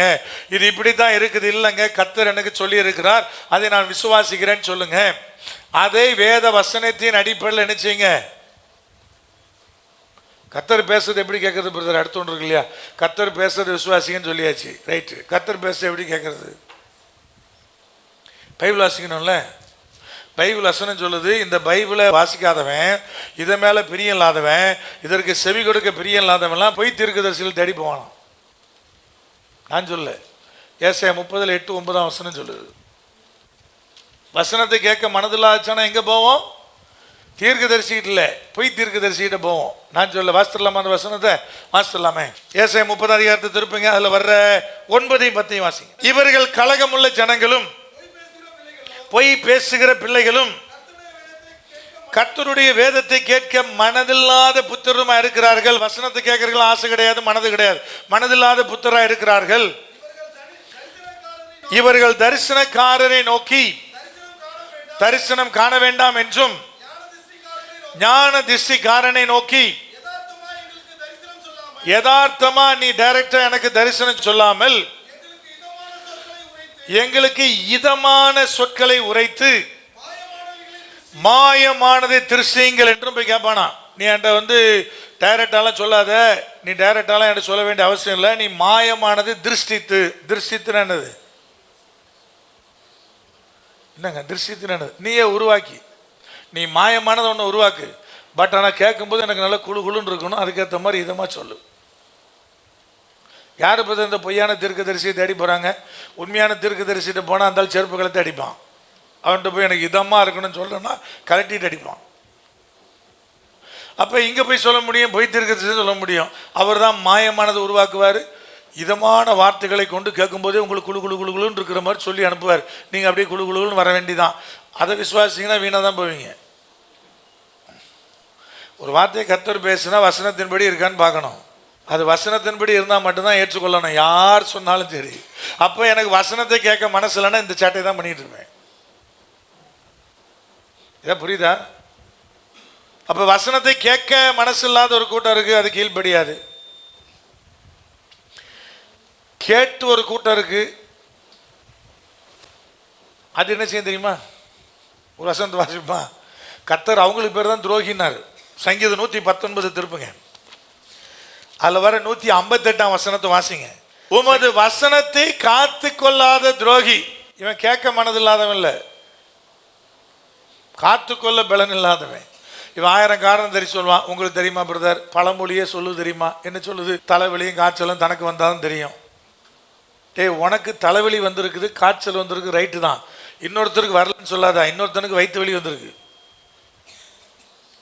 நீ உனக்கு வந்து தலைவலியும் காய்ச்சல் தான் பெருசா நினைக்கிற. எல்லாத்தையும் கை கொள்ள முடியுமா பிரதர்? எல்லாத்தின்படி வாழ முடியுமா பிரதர்? வசனத்தை எப்படி காத்துக்கொள்றது? காத்துக்கொள்ளனே துரோகி. விளங்குதா இல்லையா? சவுலை கூப்பிட்டு ராஜாவாக்கினார் கர்த்தர், அவர் ராஜாவா இருந்தார். வந்த உடனே பார்த்தீங்கன்னா எல்லா அஞ்சனக்காரரையும் பிடிச்சி காலி பண்ணான், எல்லா குறி சொல்றவனையும் காலி பண்ணான். அப்படியே வசனம் சொல்லுது, கரெக்டு தானே? ராஜா வந்துட்டார் புதுசு, இப்போ கர்த்தர் தேர்ந்தெடுத்துட்டார். ராஜா வந்த உடனே எல்லா குறி சொல்றவன் அஞ்சனக்காரன் அவளத்தையும் காலி பண்ணுனா. கடைசியில் யார் தேடி போனான்? அஞ்சனை பார்க்குற பொம்பளை தேடி போனான். அன்னைக்கே செத்து நாசமா பாதாளத்துக்கும் போயிட்டான். விளங்கிட்ட விளங்கலையா? ஏன் பிரதர்? சூழ்நிலை. சூழ்நிலை காத்துக்கொள்ள முடியாததுக்கு எதை காரணம் காட்டக்கூடாது? எதை காரணம் காட்டக்கூடாது? சூழ்நிலை காரணம் காட்டக்கூடாது. அவன் கேட்க மனதில்லாதவன். இவன் யாரு பிரதர்? கேட்டான் தெரியும், பட் ஆனால் வசனத்தை அவனால் என்ன செய்ய முடியல, காத்துக்கொள்ள முடியல. துவக்கத்தை நல்லா காத்துக்கிட்டான், வைராக்கியமா இருந்தான். நாட்கள் போக போக உங்களுக்கு தெரியுமா பிரதர், சூழ்நிலை தெரியுமா பிரதர், அவனுக்கு வந்தான் தெரியும். எப்பா எல்லாருக்கும் பிரச்சனை இருக்கு. அதான் பவுல் சொன்னாரு, பாரஞ்சு வந்து தவிக்கிறோம், ஆனா போர்வை நான் கலைந்து போட விரும்பலன்னாரு. அது கீழே பாருங்க, இன்னும் பாருங்க, வாசிக்கலாம். இப்போ அதுக்கு முந்தின வசனத்தை வாசிங்களேன். இப்ப இந்த துரோகிகளை பத்தி சொல்லும் போது 158 2வது பாட்டை வாசிங்க. அந்த துரோகிகளை நான் கண்டபோது எனக்கு அருவருப்பா இருந்தது. இந்த சங்கீதத்தை எழுதினவர் சொல்றார். எஸ்ரா எழுதினாரா யார் எழுதினாலும் தெரியாது அந்த வரிய, ஏன்னா அது மிக்ஸா இருக்கிற ஒரு சங்கீதம். அப்ப அவர் சொல்லும்போது சொல்ற என்ன சொல்றாரு? வசனத்தை காத்து கொள்ளாத துரோகிகளை பார்க்கும் போது எனக்கு அருவருப்பா இருக்குன்றார். இது என்ன உண்டாக்கும் தெரியுமா? இப்ப முந்தின வசனத்தை வாசிங்க. என்னை துன்பப்படுத்துகிறவர்களும் என்னை விரோதிக்கிறவர்களும் அநேகர். அவ்வளவுதான். கர்த்தருக்குள்ளேயும் வைராக்கியமா இருக்கிறான், அவனை துன்பப்படுத்துறதுக்கு ஒரு கூட்டம் எழும்பிடும், விரோதிக்கிறதுக்கு ஒரு கூட்டம் எழும்பிடும். ஏன் பிரதர்? காத்து கொள்ளாதவனை பார்க்கும்போது இவனுக்கு அருவருப்பா இருக்குதான், என்னடா இப்படி வாழ்றானேன்னு சொல்லி. அதனால என்ன உண்டாகும் போது விரோதிகள் அதிகமாவாங்க. வசனங்களின்படி வைராக்கியத்தை காண்பிச்சா விரோதிகள் பெருகுவாங்க. உலகத்தோடு உலகமா ஒத்து போயிட்டா நண்பர்கள் என்ன செய்வாங்க? அவ்வளோதான், சிம்பிள். நீ கர்த்தருக்கா வாழ்ந்து பாருங்க, உங்க ஆஃபீஸில் கூட உங்களால் நிம்மதியாக இருக்க முடியாது. அவ்வளோ விரோதி எழுப்பி நிற்பான். கர்த்தர் சொல்லியிருக்கிறாரு பிரதர், நான் விக்கிரக ஆராதனை பண்ண முடியாது, அவன் பூஜை ஏற்பாடு பண்ணிட்டு உங்களை கூடுவான். போய் நின்ன உடனே உங்களுக்கு என்ன உண்டாகும்? நின்னா உங்களை நல்லவேம்மா, அந்த அக்கா சூப்பர், மதத்தெல்லாம் அந்த அக்கா பார்க்காது, அது எல்லாரையும் நேசிக்கும். எப்படி நிற்பீங்க? நிக்கலைன்னா உங்களுக்கு எல்லாரும் ஒரே நல்ல விரோதி, விரோதி பெருகிடுவான். அப்ப கர்த்தர் என்ன சொல்லுவாரு இந்த இடத்துல பாத்தீங்க அப்படின்னா, அழகா சொல்லாரு, விசுவாசத்தின் அடிப்படையில். விசுவாசம் எப்படி இருக்கிறது பிரதர்? வசனத்தை வாசிங்க, ஆண்டவர்கிட்ட கேளுங்க, வசனத்தின்படியான விடை தேடுங்க. அவர் ஒன்றை வசனத்தின் மூலமா உங்ககிட்ட பேசிட்டாருன்னா உறுதியா அதன் மேல விசுவாசிங்க. அந்த விசுவாசத்தின் அடிப்படையில் நில்லுங்க. தரிசித்து நடக்காமல் விசுவாசித்து நடக்கிறவன் தேவனுக்கு பிரியனா இருக்கிறான், தேவனை பிரியப்படுத்துகிறவனா இருக்கிறான், அதன் மீது நாட்டம் உள்ளவனா இருக்கிறான். 5வது பாருங்க, வாசிக்கலாம் 7ஆம் வசனம். இந்த தேகத்தில் குடியிருக்கையில் கர்த்தரிடத்தில் குடியில்லாதவளா இருக்கிறோம் என்று அறிந்தும் எப்பொழுதும் தைரியமா இருக்கிறோம். எவ்வளவு அழகா சொன்னார். இந்த தேகத்தில் குடி இருக்கும் போது கர்த்தரிடத்துல நான் குடி இல்லை என்பதை அறிந்தும் தைரியமா இருக்கிறேன்னாரு. இவ்வளவு நேரம் விசுவாசமா பேசுறது கொஞ்சம் வித்தியாசமா பேசுற மாதிரி இருக்கேன்னு உங்களுக்கு தோணும். கர்த்தரிடத்தில் இல்லைன்னு இப்படி சொல்றாரு. ஆமாங்க, இந்த உலகத்தின் அதிபதி யாரு? விளங்குது அவர் என்ன சொல்ல வர்றாரு தெரியுதா? இந்த உலகத்தில் நீங்க இருக்கிற வரைக்கும் நீங்க இந்த பிசாசினுடைய மக்களை சந்திக்க வேண்டியது இருக்கிறது, பிசாசோடு போராட வேண்டியது இருக்கிறது. இந்த உலகத்தின் அதிபதியா இருக்கிற ஒருவன் நமக்கு விரோதமா பல விதமான காரியத்தை உருவாக்கிட்டே இருக்கிறான். 100% நான் தேவனோடு இருக்கிறேன் நம்மளால சொல்ல முடியல. பிராக்டிக்கலா சொல்றேன், ஒருத்தர் கூட சொல்ல முடியாது. நான் 100% முழுக்க நான் கர்த்தரோடு இருக்கிற ஒருத்தர் சொல்ல முடியாது. ஆனா அவர் அழகா தெளிவா சொல்றாரு, இந்த தேகத்துல குடியிருக்கிற வரைக்கும் எல்லாருக்கும் அதான் நிலைமை. அப்ப இங்க பிரதர், இது உலகத்தின் அதிபதியான பிசாசு நம்ம கூட போராடிக்கிட்டே இருப்பான். ஆனாலும் எப்படி இருக்கிறோம்? தைரியமா இருக்கிறோம். ஐயா, இவ்வளவு காரியம் இருந்தாலும் என் தேவன் என் கூட இருப்பாருங்கிற தைரியம், அவர் என் கூட இருந்து என்னை நடத்துவாருங்கிற தைரியம், அது 100% உணர்ந்து இருக்குமா பிரதர்? இங்க இருக்கிற ஒருத்தராவது ஐயா என்னுடைய எல்லா பிரச்சனையும் 24/7 தேவன் என் கூட இருக்கிற உணர்ந்தன்னு யாராவது சொல்ல முடியுமா? சொல்ல முடியல. 2011 நான் விபத்தை சந்திக்கும் போது என்னுடைய அந்த கார்ல சிடி பாட்டு ஓடிக்கிட்டு இருக்கிறது. நீர் என்னோடு இருப்பதனால வெற்றியா இருக்குல்ல, அந்த பாட்டு தான் ஓடிட்டு இருக்குது. அப்பதான் கார் ரோல் ஆகுது. பாட்டு நீர் என்னோட இருக்கும்போது தான் பாடிட்டு இருக்குது. நான் அதை பாடிட்டு தான் போயிட்டு இருக்கிறேன். ஆனால் கார் ரோல் ஆகுதுல்ல. கார் ரோல் ஆகாம வெளி அடைக்கல, ஆனால் அதிலிருந்து ஆபத்திலிருந்து தேவன் பாதுகாக்கிறார். அப்போ 24/7 சொல்ல முடியல. சில காரியத்தை கடக்கும்போது கர்த்தர் நம்ம கூட இருக்கிறாரான்னு நினைச்ச முடியல, சொல்ல முடியல. சில போராட்டங்கள் வெளியே போகும்போது அதை உணர முடியல. ஆனால் நான் தைரியமா இருக்கிறேன். என்ன தைரியம் பிரதர்? என் கர்த்தர் என் கூட தான் இருப்பார். இருந்ததை உணர முடியல, ஆனா இருப்பார் நான் விசுவாசிக்கிறேன். என் கூட இருக்கிறார் நான் நம்புறேன். அதனால எனக்கு தைரியம் உண்டாகுது. ஆனா உணர முடியுதா பிரதர்? 24/7 உணரேன்னு சொன்னீங்கன்னா போய் சொல்றீங்கன்னு அர்த்தம். யாரா இருந்தாலும் உணர முடியாது. ஒரு காரியம் வரும்போது ஐயா கர்த்தர் நம்ம கூட இருக்கிறாரா உணர முடியல, செபத்தை கேட்கிறாரா உணர முடியல, உண்மையாகவே இதெல்லாம் நடக்குதான்னு உணர முடியல. ஆனாலும் ஒரு நம்பிக்கை இருக்கு பாருங்க. அதான் சொன்னார், தேகத்துல குடி இருக்கும் போது என்ன சொன்னாரு? கர்த்தரிடத்துல குடி இராதவர்களா இருக்கிறோம் என்று அறிந்தும் என்ன செய்கிறோம்? எப்பொழுதும் தைரியமா இருக்கிறோம். இதை நீங்க விளங்கிக் கொள்ளணும். அதுதான் இதை நான் சொல்றேன். அப்ப கர்த்தர் கூட தான் இருக்கிறோம். இப்ப பாருங்க, 6வது என்ன சொல்றாரு பாருங்க, 8ஆம் வசனம். நாம் தைரியமாகவே இருந்து, தொடர்ந்து தைரியமாகவே இருந்து இந்த தேகத்தை விட்டு குடி போகவும் கர்த்தரிடத்துல குடியிருக்கவும் அதிகமாய் விரும்புகிறோம். ஐயா, எப்ப வேணாலும் மரணத்துக்கு ரெடி அப்படின்னு ஒருத்தன் வாழ்றான். அதான் போல் சொல்ல, என்னை சார்ந்தவங்க அப்படிதான் வாழ்றோம். கர்த்தரிடத்துல போவதற்கு ஆயத்தமா இருக்கிறோம். எப்ப வேணாலும் ரெடின்னு சொல்றோம். என்னங்க, எப்ப வேணாலும் ரெடின்னு சொல்றதுக்கே நம்மால் பயப்படுவான். அவசகனங்க, வாயிலடி சாவை பத்தி பேசிட்ட வாயிலடிமா. ஐயா என்னன்னு கேட்டீங்கன்னா, சாவை பத்தி பேசினாலே ஒரு பயம் இல்லையா? நீங்க வந்து உட்கார்ந்தவன பரலோகமே சொந்தமேன்னு பாட்டு பாடினா உங்களுக்கு பாதி பேருக்கு அள்ளு இருக்காது இல்லையா? காலங்காத்தால உங்க வீட்டுக்கு உங்க பிறந்த நாளுக்கு வந்து நின்று பாடுறேன்னு சொல்லி உங்க பர்த்டே ஃபங்க்ஷன்ல பரலோகமே அப்படின்னு ஒரு இழுப்பு இழுத்தோடனே உங்களுக்கு அப்படியே கை காலம் வெட்டன்னு ஆயிரும். ஆனா அந்த பாட்டை மாதிரி ஒரு நல்ல பாட்டு கிடையவே கிடையாது. அப்ப பரலோகம் வந்து ஐயோ அப்ப இந்த வருஷம் நான் காலி போல அப்படி உங்களுக்கு என்ன ஆயிரும்? ஒரு வயசான ரொம்ப வயசு இல்லை, ஓரளவு வயசான ஒரு அம்மா, திடீர்னு அந்த அம்மாவோட பையன் ரொம்ப ஆசைப்பட்டு திடீர்னு வந்து கேக் வெட்டிட்டான் அந்த அம்மாவோட பிறந்த நாளில். இப்போ அந்த அம்மாவுக்கு தங்கச்சி ஒன்று அவசரமாக பையனுக்கு ஃபோன் அடிக்குது. ஹேய், இப்பெல்லாம் செய்யக்கூடாது, இத்தனை வருஷம் வெட்டான் புதுசாக வெட்டினா என்ன வந்து தெரியுமா? எல்லாம் இவங்கெல்லாம் யாரு பிரதர்? கிறிஸ்துவின் நாமம் தரிக்கப்பட்ட தேவனுடைய பிள்ளைகள், விசுவாச வீரர்கள். எங்கேயோ எவன் வீட்டிலே அதை நடந்துச்சான்னு கூட தெரியாது. ஐயா இத்தனை வருஷம் வெட்டான் புதுசா வெட்டிட்டியா? அப்ப அவ்வளவுதான். புதுசா வாசித்து வருது இல்லை? இப்ப புதுசா ஒரு வாசித்து வந்துருக்கு தெரியுமா தெரியாதா? சொல்லிருங்க பிரதர், அடுத்த பிறந்த நாள் தான் நான் யூஸ் பண்றேன்னு கேட்டுறாதீங்க. கேண்டில ஊதி அணைச்சிட்டு கேக் வெட்டப்படாதான். ஏன்னா காலங்காலமா ஊதி அணைக்கிறோம், ஒளிய ஊதி அணைச்சிட்டோம்னா அந்த வருஷம் இருளாயிருதான். அதனால ஊதி அணைக்காம கேக் வெட்டணுமா? நல்லா இருக்க வாஸ்து? யாரா ஃபாலோ பண்ணி இருக்கு பார்த்து எதுலாம் நம்பிக்கையா? கர்த்தர் மேல நம்பிக்கை வைடானா அதெல்லாம் நம்பிக்கை. இது எல்லாத்திலையும் ஒரு நம்பிக்கை, இது எல்லாத்திலையும் ஒன்று. இங்க அழகா தெளிவா சொல்றாரு, ஐயா எப்பவும் நான் ரெடியா இருக்கிறேன், ஆண்டவரே உம்மட்ட வர்றேன்னு சொல்றதுனால உடனே ஆண்டவர் வான்னு கூட போறாரா? ஏங்க வேண்டாம் இந்த உலகம்னு வாழ்க்கையை முடிக்கிறேன் நீங்க முடிவெடுக்காதவங்க, வாழ்க்கையில ஒரு நாளா சொல்லாதவங்க இங்க எனக்கு தெரிஞ்சு 90% மேல இருக்க மாட்டீங்க. 90% வேண்டாம் ஆண்டவரேன்னு ஒரு கட்டத்தில் சொல்லியிருப்பீங்க. நீங்க வேண்டாம் ஆண்டவரேன்னு கர்த்தர் வாமான்னு கூப்பிட்டாரா?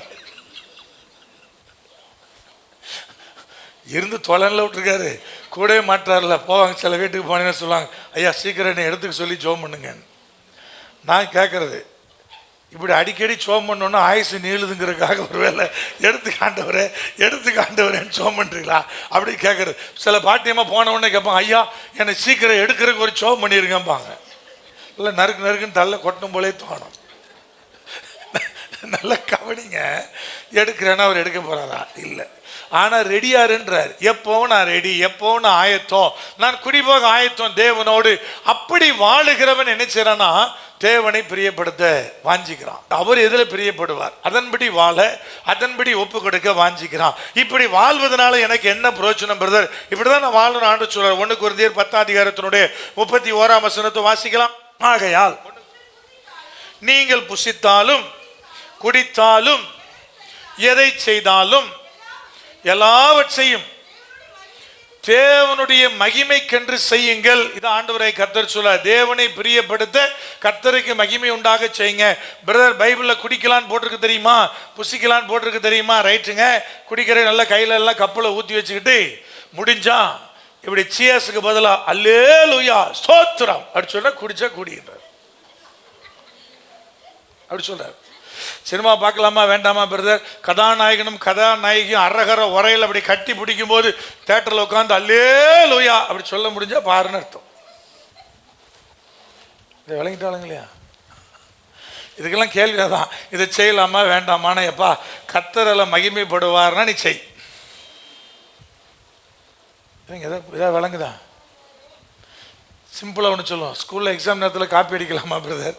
அப்போது காப்பி பிட்டு பேப்பரை வாங்கிட்டு அல்லேலூயா அப்படி சொல்ல முடிஞ்சுன்னா என்ன செய்?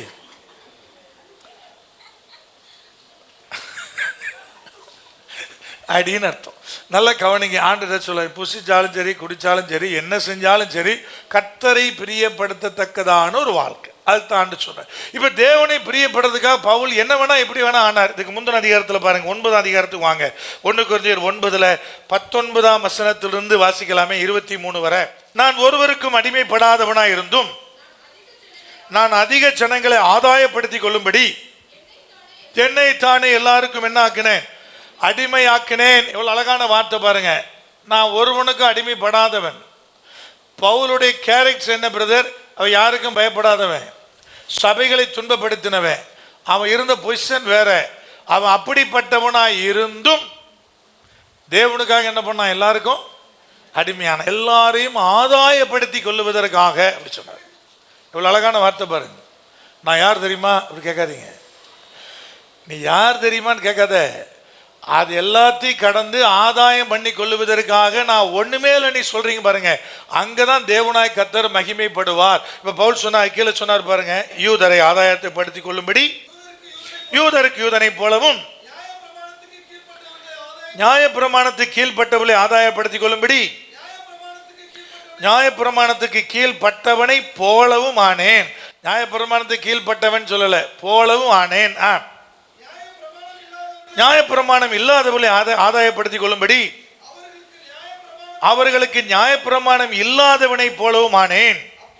அப்படி இருந்தும் நான் தேவனுக்கு முன்பாக நியாயப்பிரமாணம் இல்லாதவனாய் இராமல் கிறிஸ்துவினுடைய பிரமாணத்துக்குள்ளானவனானேன். பலவீனரை ஆதாயப்படுத்திக் கொள்ளும்படிக்கு பலவீனருக்கு பலவீனனை போலானேன். எப்படியாகிலும் சிலரை ரட்சிக்கும்படிக்கு நான் எல்லாருக்கும் எல்லாம் ஆனேன். சுவிசேஷத்தில் நான் உடன் பங்காளி ஆகும்படிக்கு அது நிமித்தமே நான் இப்படி செய்கிறேன். ஒருவேளை வேஷம் போட்டாரான்னு கேட்காதீங்க. எல்லாருக்கும் எல்லாம் ஆனேன். அவங்ககிட்ட போகும்போது அவங்கள மாதிரி நடந்துக்கிட்டேன், இவங்ககிட்ட போகும்போது இவங்கள மாதிரி நடந்துக்கிட்டேன். இல்லை, இதன் மூலமாய் ஆத்தும ஆதாயம் செய்வதற்காக நான் அப்படி ஆனேன். ஐயா ஆதிவாசி வீட்டில் போய் படுக்கணுமா ரெடி, அங்கே போய் சாப்பிடணுமா ரெடி, இங்கே போய் சாப்பிடணுமா ரெடி, நான் யார் தெரியுமா, நான் எப்படி சாப்பிட்ட ஆள் தெரியுமா, எங்கள் வீட்டில் எப்படி டேஸ்ட்டாக சாப்பிடுவேன் தெரியுமா, அப்படிலாம் சொல்லக்கூடாது. விளங்குதா விளங்கலையா? என்னங்க ஏதாவது புரியுதா புரியலையா? எதையும் நீ சொல்லாத. எங்கே போனாலும் எல்லாருக்கும் எல்லாமாய் வாழுகிறது தான் தேவனை பிரியப்படுத்தும்படி. அதாவது என்னுடைய கௌரவத்தை இழந்து, என்னுடைய ஸ்தானத்தை இழந்து, நான் எப்பவும் சொல்கிற வார்த்தை ஒன்று உண்டு, கர்த்தருக்காக பிச்சை எடுக்கணுமா நான் ரெடி, எனக்காக நான் எடுக்க வேண்டிய வேலை இல்லை. ஏன்னா கர்த்தர் என்னை அழைக்கும் போதே அந்த அழைப்பை கொடுத்து அழைச்சிருக்கிறாரு. ஒரு நாள் எனக்காக நான் பிச்சை எடுக்கும்படி கர்த்தர் வைக்க மாட்டார். எல்லாத்தையும் விட்டுட்டுவான்னு சொல்லும்போது கர்த்தர் என் கூட அந்த காரியங்களை சொல்லி தான் அழைச்சிருக்கிறார். ஆனால் கர்த்தருக்காக பிச்சை எடுக்கணுமா ரெடி, ரோடாக பிச்சை எடுக்கணும்னா கூட ரெடி தான். அங்கே என் கௌரவம் என்ன செய்யாது? என்னங்க அங்கே கௌரவம் பார்த்தெல்லாம் பிரயோஜனம் இல்லை. கௌரவம் பார்க்க முடியாது. ஐயா நீ எங்கே வேணா, எப்படி வேணா, யார் கூட வேணா, எப்படி வேணா நீ வாழணும். இதுதான் தேவனாய் கர்த்தர் விரும்புகிற காரியமாக இருக்கிறது. எங்கே போனாலும் ஐயா போகிறோம், அந்த இடத்துல அவங்க என்ன உணவு ஆயத்தமாக்கி இருக்கிறாங்களோ சாப்பிடணும். கரெக்டு தானே? என்னங்க அவங்க என்ன கொடுக்குறாங்களோ அதை குடிக்கணும். இதை விளங்குதா இல்லையா? அவங்க வீட்டுக்கு போய் சாப்பிடணுன்னா சாப்பிடணும். நீங்கள் அப்படியே நார்த் இந்தியா வந்தீங்கன்னா அவன் சிக்கன் குழம்புன்னு வச்சுருப்பான், ரசத்தை ரொம்ப நம்ம மேலே பாசமாகி அந்த சிக்கன் அடித்து சிக்கன் குழம்புன்னு சிக்கன் ரசம் வச்சுருப்பான். அதுக்குள்ளே பார்த்தீங்கன்னா ஒரு முறை நான் சாப்பிடும்போது அந்த கோழியோட நகத்திலிருந்து கோழியோட குடல் வரைக்கும் உள்ள அடந்துச்சு. கோழியோட நகருக்குள்ள அது உள்ள அடக்கு, கோழியோட குடல் கிடக்கு உள்ள, குடல் ஆட்டு குடல் மாதிரி க்ளீன் பண்ணி உள்ளே போட்டான். இப்போ நீங்கள் சாப்பிடணும், சாப்பிட்டு தான் போகணும். ஏன் பிரதர்? அவனை ஆதாயப்படுத்தி கொள்ளும்படி நான் எல்லாருக்கும் எல்லாம் ஆனும். அங்கே போய் நமக்கு இதெல்லாம் செட் ஆகாதுங்க அப்படின்னு நினைச்ச முடியாது, சொல்ல முடியாது. ரைட், எதனாலும் ரைட், சாப்பிட ரெடி. அப்போ பிரதர் இங்கே லேசாக மாற்றி சாப்பிட்டாலும் சில நேரம் பயங்கர பிரச்சனை வரும். அங்கே என்ன இளவு தின்னாலும் கர்த்தர் பாதுகாப்பி கூட்டிகிட்டு வர்றார், அவ்வளோதான். இங்கே உடனே மாற்றி சாப்பிட முடியல, அங்கே அப்படி இல்லை, எதை தின்னாலும் ரைட், ஓகே வாடா வாடா போ பொழைச்சி போன்னு நினைச்சிடாரு, கர்த்தர் கூட்டிகிட்டு வர்றாரு. அங்கே நம்ம எல்லாத்துக்கும் எல்லாம் ஆக வேண்டியிருக்கு. என்ன கௌரவம் வேண்டி கிடக்கு? நான் எப்படி இருந்தேன் தெரியுமா, எங்கள் வீட்டு பாத்ரூம் எப்படி இருக்குன்னு தெரியுமா, எவ்வளோ சுத்தபத்தமான இருப்பேன் தெரியுமா, எப்படி இருந்தாலும் நீ போய் யூஸ் பண்ணி தான் ஆகணும், போய் தான் ஆகணும், வேறு வழியே கிடையாது. கதவு இல்லைனாலும் போய் தான் ஆகணும். அப்போ என்ன பண்ணுறது, வேறு வழியில் இருந்தால் ஆகணும். அப்படிதான் ஊழியம், அதுக்கு பேர் தான் ஊழியம். எல்லாத்துக்கும் எல்லாமே ஏன் ஆகணும் பிரதர்? என் தேவனை பிரியப்படுத்த.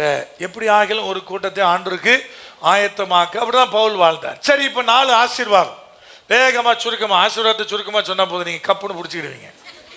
சரியா? ஒரு 4 ஆசீர்வாதத்தை ஒருவேளை தேவனுக்கு பிரியப்படுத்தும்படி வாழும்போது கர்த்தர் என்னெல்லாம் செய்றார் என்பது ஒரு 4 வசனத்தை, நிறைய இருக்கு பைபிளில், அதே ஆயிரக்கணக்கில் இருக்கும் போல் இருக்கு. கர்த்தர் அவ்வளவு ஆசீர்வாதங்களை தேவனுக்கு பிரியமான பிள்ளைகளுக்கு என்று வைத்திருக்கிற 4 மட்டும் உங்களுக்கு சொல்ல விரும்புகிறேன். தானியேல் 9ஆம் அதிகாரம் 23ஆம் வசனம். நீ மிகவும் பிரியமானவன் ஆதலால் நீ வேண்டிக் கொள்ள தொடங்கின போதே கட்டளை வெளிப்பட்டது. வெளிப்படுன்னு சொல்லல, வெளிப்பட்டதுன்னார். நீ ஜெபிக்க உட்காரும் போதே உத்தரவு ஆயத்தமாயிடுச்சுன்னார். ஏன்னா நீ எனக்கு மிகவும் பிரியமானவன். அந்த ஜெபம் கூட பார்த்தீங்கன்னா உங்கள்கிட்ட 1/2 மணி நேரம் பேசலாம். அவன் தான் செய்த பாவம், முன்னோர் செய்த பாவம், தான் செய்த துரோகம், அந்த வார்த்தையும் பயன்படுத்துறார். நான் உங்கள்கிட்ட ஏற்கனவே சொன்னேன், வசனத்தை காத்துக்கொள்ளாதவன் யாரு? துரோகி. நல்லா கவனிங்க. அப்போ வசனம் தெளிவாக நம்ம இடத்துல சொல்லுகிறது. அது எல்லாத்தையும் ஒப்பு கொடுத்து ஜெபித்தான். தேவனுக்கு அவன் ரொம்ப பிடிச்சு போச்சு. இப்போ கர்த்தர் சொல்றார், நீ வேண்டிக் கொள்ள உட்காரும் போதே ஜெபம் என்ன செய்யப்பட்டது? கேட்கப்பட்டது, கட்டளை வெளிப்பட்டது. நல்லா கவனிங்க. செயல்பாடுகள் தேவனை பிரியப்படுத்தும்படி இருந்துச்சுன்னா நீங்க ஒரு வார்த்தை சொன்னாலும் கர்த்தர் கேட்பாரு. விளங்குதா? இல்லைன்னா நீங்கள் முட்டி போட்டு 15 நிமிஷம் அந்நிய பாஷை பேசி முதல்ல பிரதர் ஜெபத்தோட பேட்டர்ன் நல்லா பாடணும், ப்ரைஸ் பண்ணணும், அப்புறம் நல்லா என்ன செய்யணும், அப்படியே துதிச்சு வர்ஷிப் பண்ணணும். அப்புறம் நல்ல ஒரு 1/2 மணி நேரம் சோம் பண்ணி அந்நிய பாஷை பேசுனா மேலே போகிற ஆவியானவரை பிடிச்சி டபக்குன்னு இறக்கிடலாம் கீழே. உன் வழி சரியானபடி தேவன் பிரியப்படக்கூடியதாக இருந்துச்சுன்னா நீ ஜெபிக்க ஆரம்பிக்கும் போது எப்படிங்க கட்டளை வெளிப்படுனா, நீ என்ன ஜெபிக்க போறன்றதே கர்த்தருக்கு தெரியும். ஆரம்பிக்கும் போது எப்படி கட்டளை வெளிப்படும்? அவர் என்ன ஜெபிச்சே முடிக்கல, என்னெல்லாம் சொல்ல போறாரு, அதுக்கு பிறகுதானுங்க கட்டளை வெளிப்படணும். ஆனா ஆண்டு சொல்ல, இல்லை நீ முட்டு போடும்போது எதுக்குன்னு எனக்கு தெரியுமே, நீ எதுக்காக என் சமூகத்தில் வந்திருக்கிறேன்னு தெரியுமே. அப்போ முதல் ஆசீர்வாதமே ஜெபம் கேட்கப்படும். தேவனை பிரியப்படுத்தும்படி முற்பட்டீங்கன்னா உங்கள் ஜெபத்தை தேவன் கேட்கிறவராக இருக்கிறாரு. உங்கள் ஜெபம் கேட்கப்படும். அப்ப பிரியமானதை நிறைவேற்றும்படி, தேவனை பிரியப்படுத்தும்படி உங்க வாழ்க்கையை மாற்றிக்கிடுங்க. 2வது ஆசீர்வாதம் பாருங்க, வாசிக்கலாம். யோபின் புஸ்தகம் 33ஆம் அதிகாரம் 26ஆம் வசனம். அவன் தேவனை நோக்கி விண்ணப்பம் பண்ணும்போது அவன் அவருடைய சமூகத்தை கெம்பீரத்தோட பார்க்கும்படி அவர் அவன் மேல் பிரியமாகி அந்த மனுஷனுக்கு அவனுடைய நீதியின் பலனை என்ன செய்வார்? கொடுப்பார். 2வது வசனம் சொல்லுகிறது, தேவன் எந்த மனுஷன் மேல பிரியமா இருக்கிறாரோ அவனுக்கு அவனுடைய நீதியினுடைய பலன். யாருடைய நீதி? அதாவது உங்கள் கிரியைகளுக்கு தக்கதாக தேவன் பலன் தருவார். உங்கள் கிரியைக்கு பலன் உண்டு என்பதை தேவனாய் கர்த்தர் பலமுறை பேசுறாருல. எரேமியா 31 கூட பேசுறார். அழாத, உன் சத்தத்தை அடக்கிக்க, கண்ணீர் விடாத, உன் கிரியைகளுக்கு என்ன உண்டு? பலன் உண்டு. நிறைய சந்தர்ப்பத்தில் நமக்கு அந்த கேள்வி எழும்புது, உண்மையாகவே என் கிரியைக்கெல்லாம் பலன் இருக்குதா? நான் என்னென்ன காரியங்கள்லாம் தேவனுக்காய் ஒருவேளை செஞ்சு அர்ப்பணிச்சு ஒப்பு கொடுத்து என்னை விட்டு நீக்கி என்னை நான் காத்து என்னுடைய கிரியைகளை இவ்வளவு காரியங்களை கொண்டு வந்து கனி கொடுக்கிறவளாய் நின்று அதற்குரிய பலனை ருசிக்க முடியுதான்னு உங்களுக்கு ஒரு கேள்வி வரும் இல்லையா?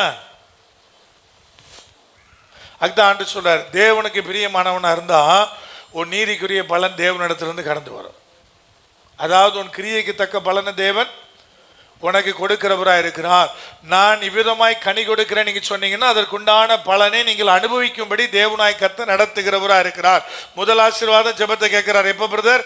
உட்காரும் போதே கேட்கிறார். வாயை திறக்கும் போதே ஸ்டார்ட் ஆயிருது பதில். 2வது என்ன பிரதர்? என்னுடைய நீதியின் பலனை தேவனாய் கர்த்தர் எனக்கு கொடுக்கிறவராக இருக்கிறார். என் மீது அவர் பிரியமாய் கடந்து வரும்போது. 3வது என்ன சொல்றார் பாருங்க, நீதிமொழிகள் 16:7. ஒருவனுடைய வழிகள் கர்த்தருக்கு பிரியமாய் இருந்தால் அவனுடைய சத்துருக்களும் அவனோடு சமாதானமாகும்படி செய்வார். ஆண்டவரை கர்த்தர் சொல், வழி உனக்கு சரியானபடி இருந்தா உன் சத்துருக்கள் உன்னிடத்திலே சமாதானம் ஆவார்கள். சமாதானம் ஆகும்படி அவர் சூழ்நிலை உருவாக்கிட்டே இருப்பார். நீ விளங்கிக்கொள்ளணும். அப்ப எனக்கு ஒரு சகோதரி எனக்கு விரோதமா சில வார்த்தைகளை பேசுறாங்க, அதை கேள்விப்படுறேன், எனக்குள்ள ஒரு வருத்தம் வந்துருச்சு. என்னடா இவங்க இப்படி பேசிட்டாங்களே ஒரு வருத்தம் எனக்குள்ள. ஒரு சில நாட்கள் ஆகுது, அந்த சகோதரிக்குள்ள ஒரு பெரிய பிரச்சனை, போராட்டம், வேற வழியே இல்லை, வந்து நம்மகிட்ட சரண்டர் ஆகுறாங்க. அப்போ நம்ம பெரியதா காலை தூக்குறது இல்லை.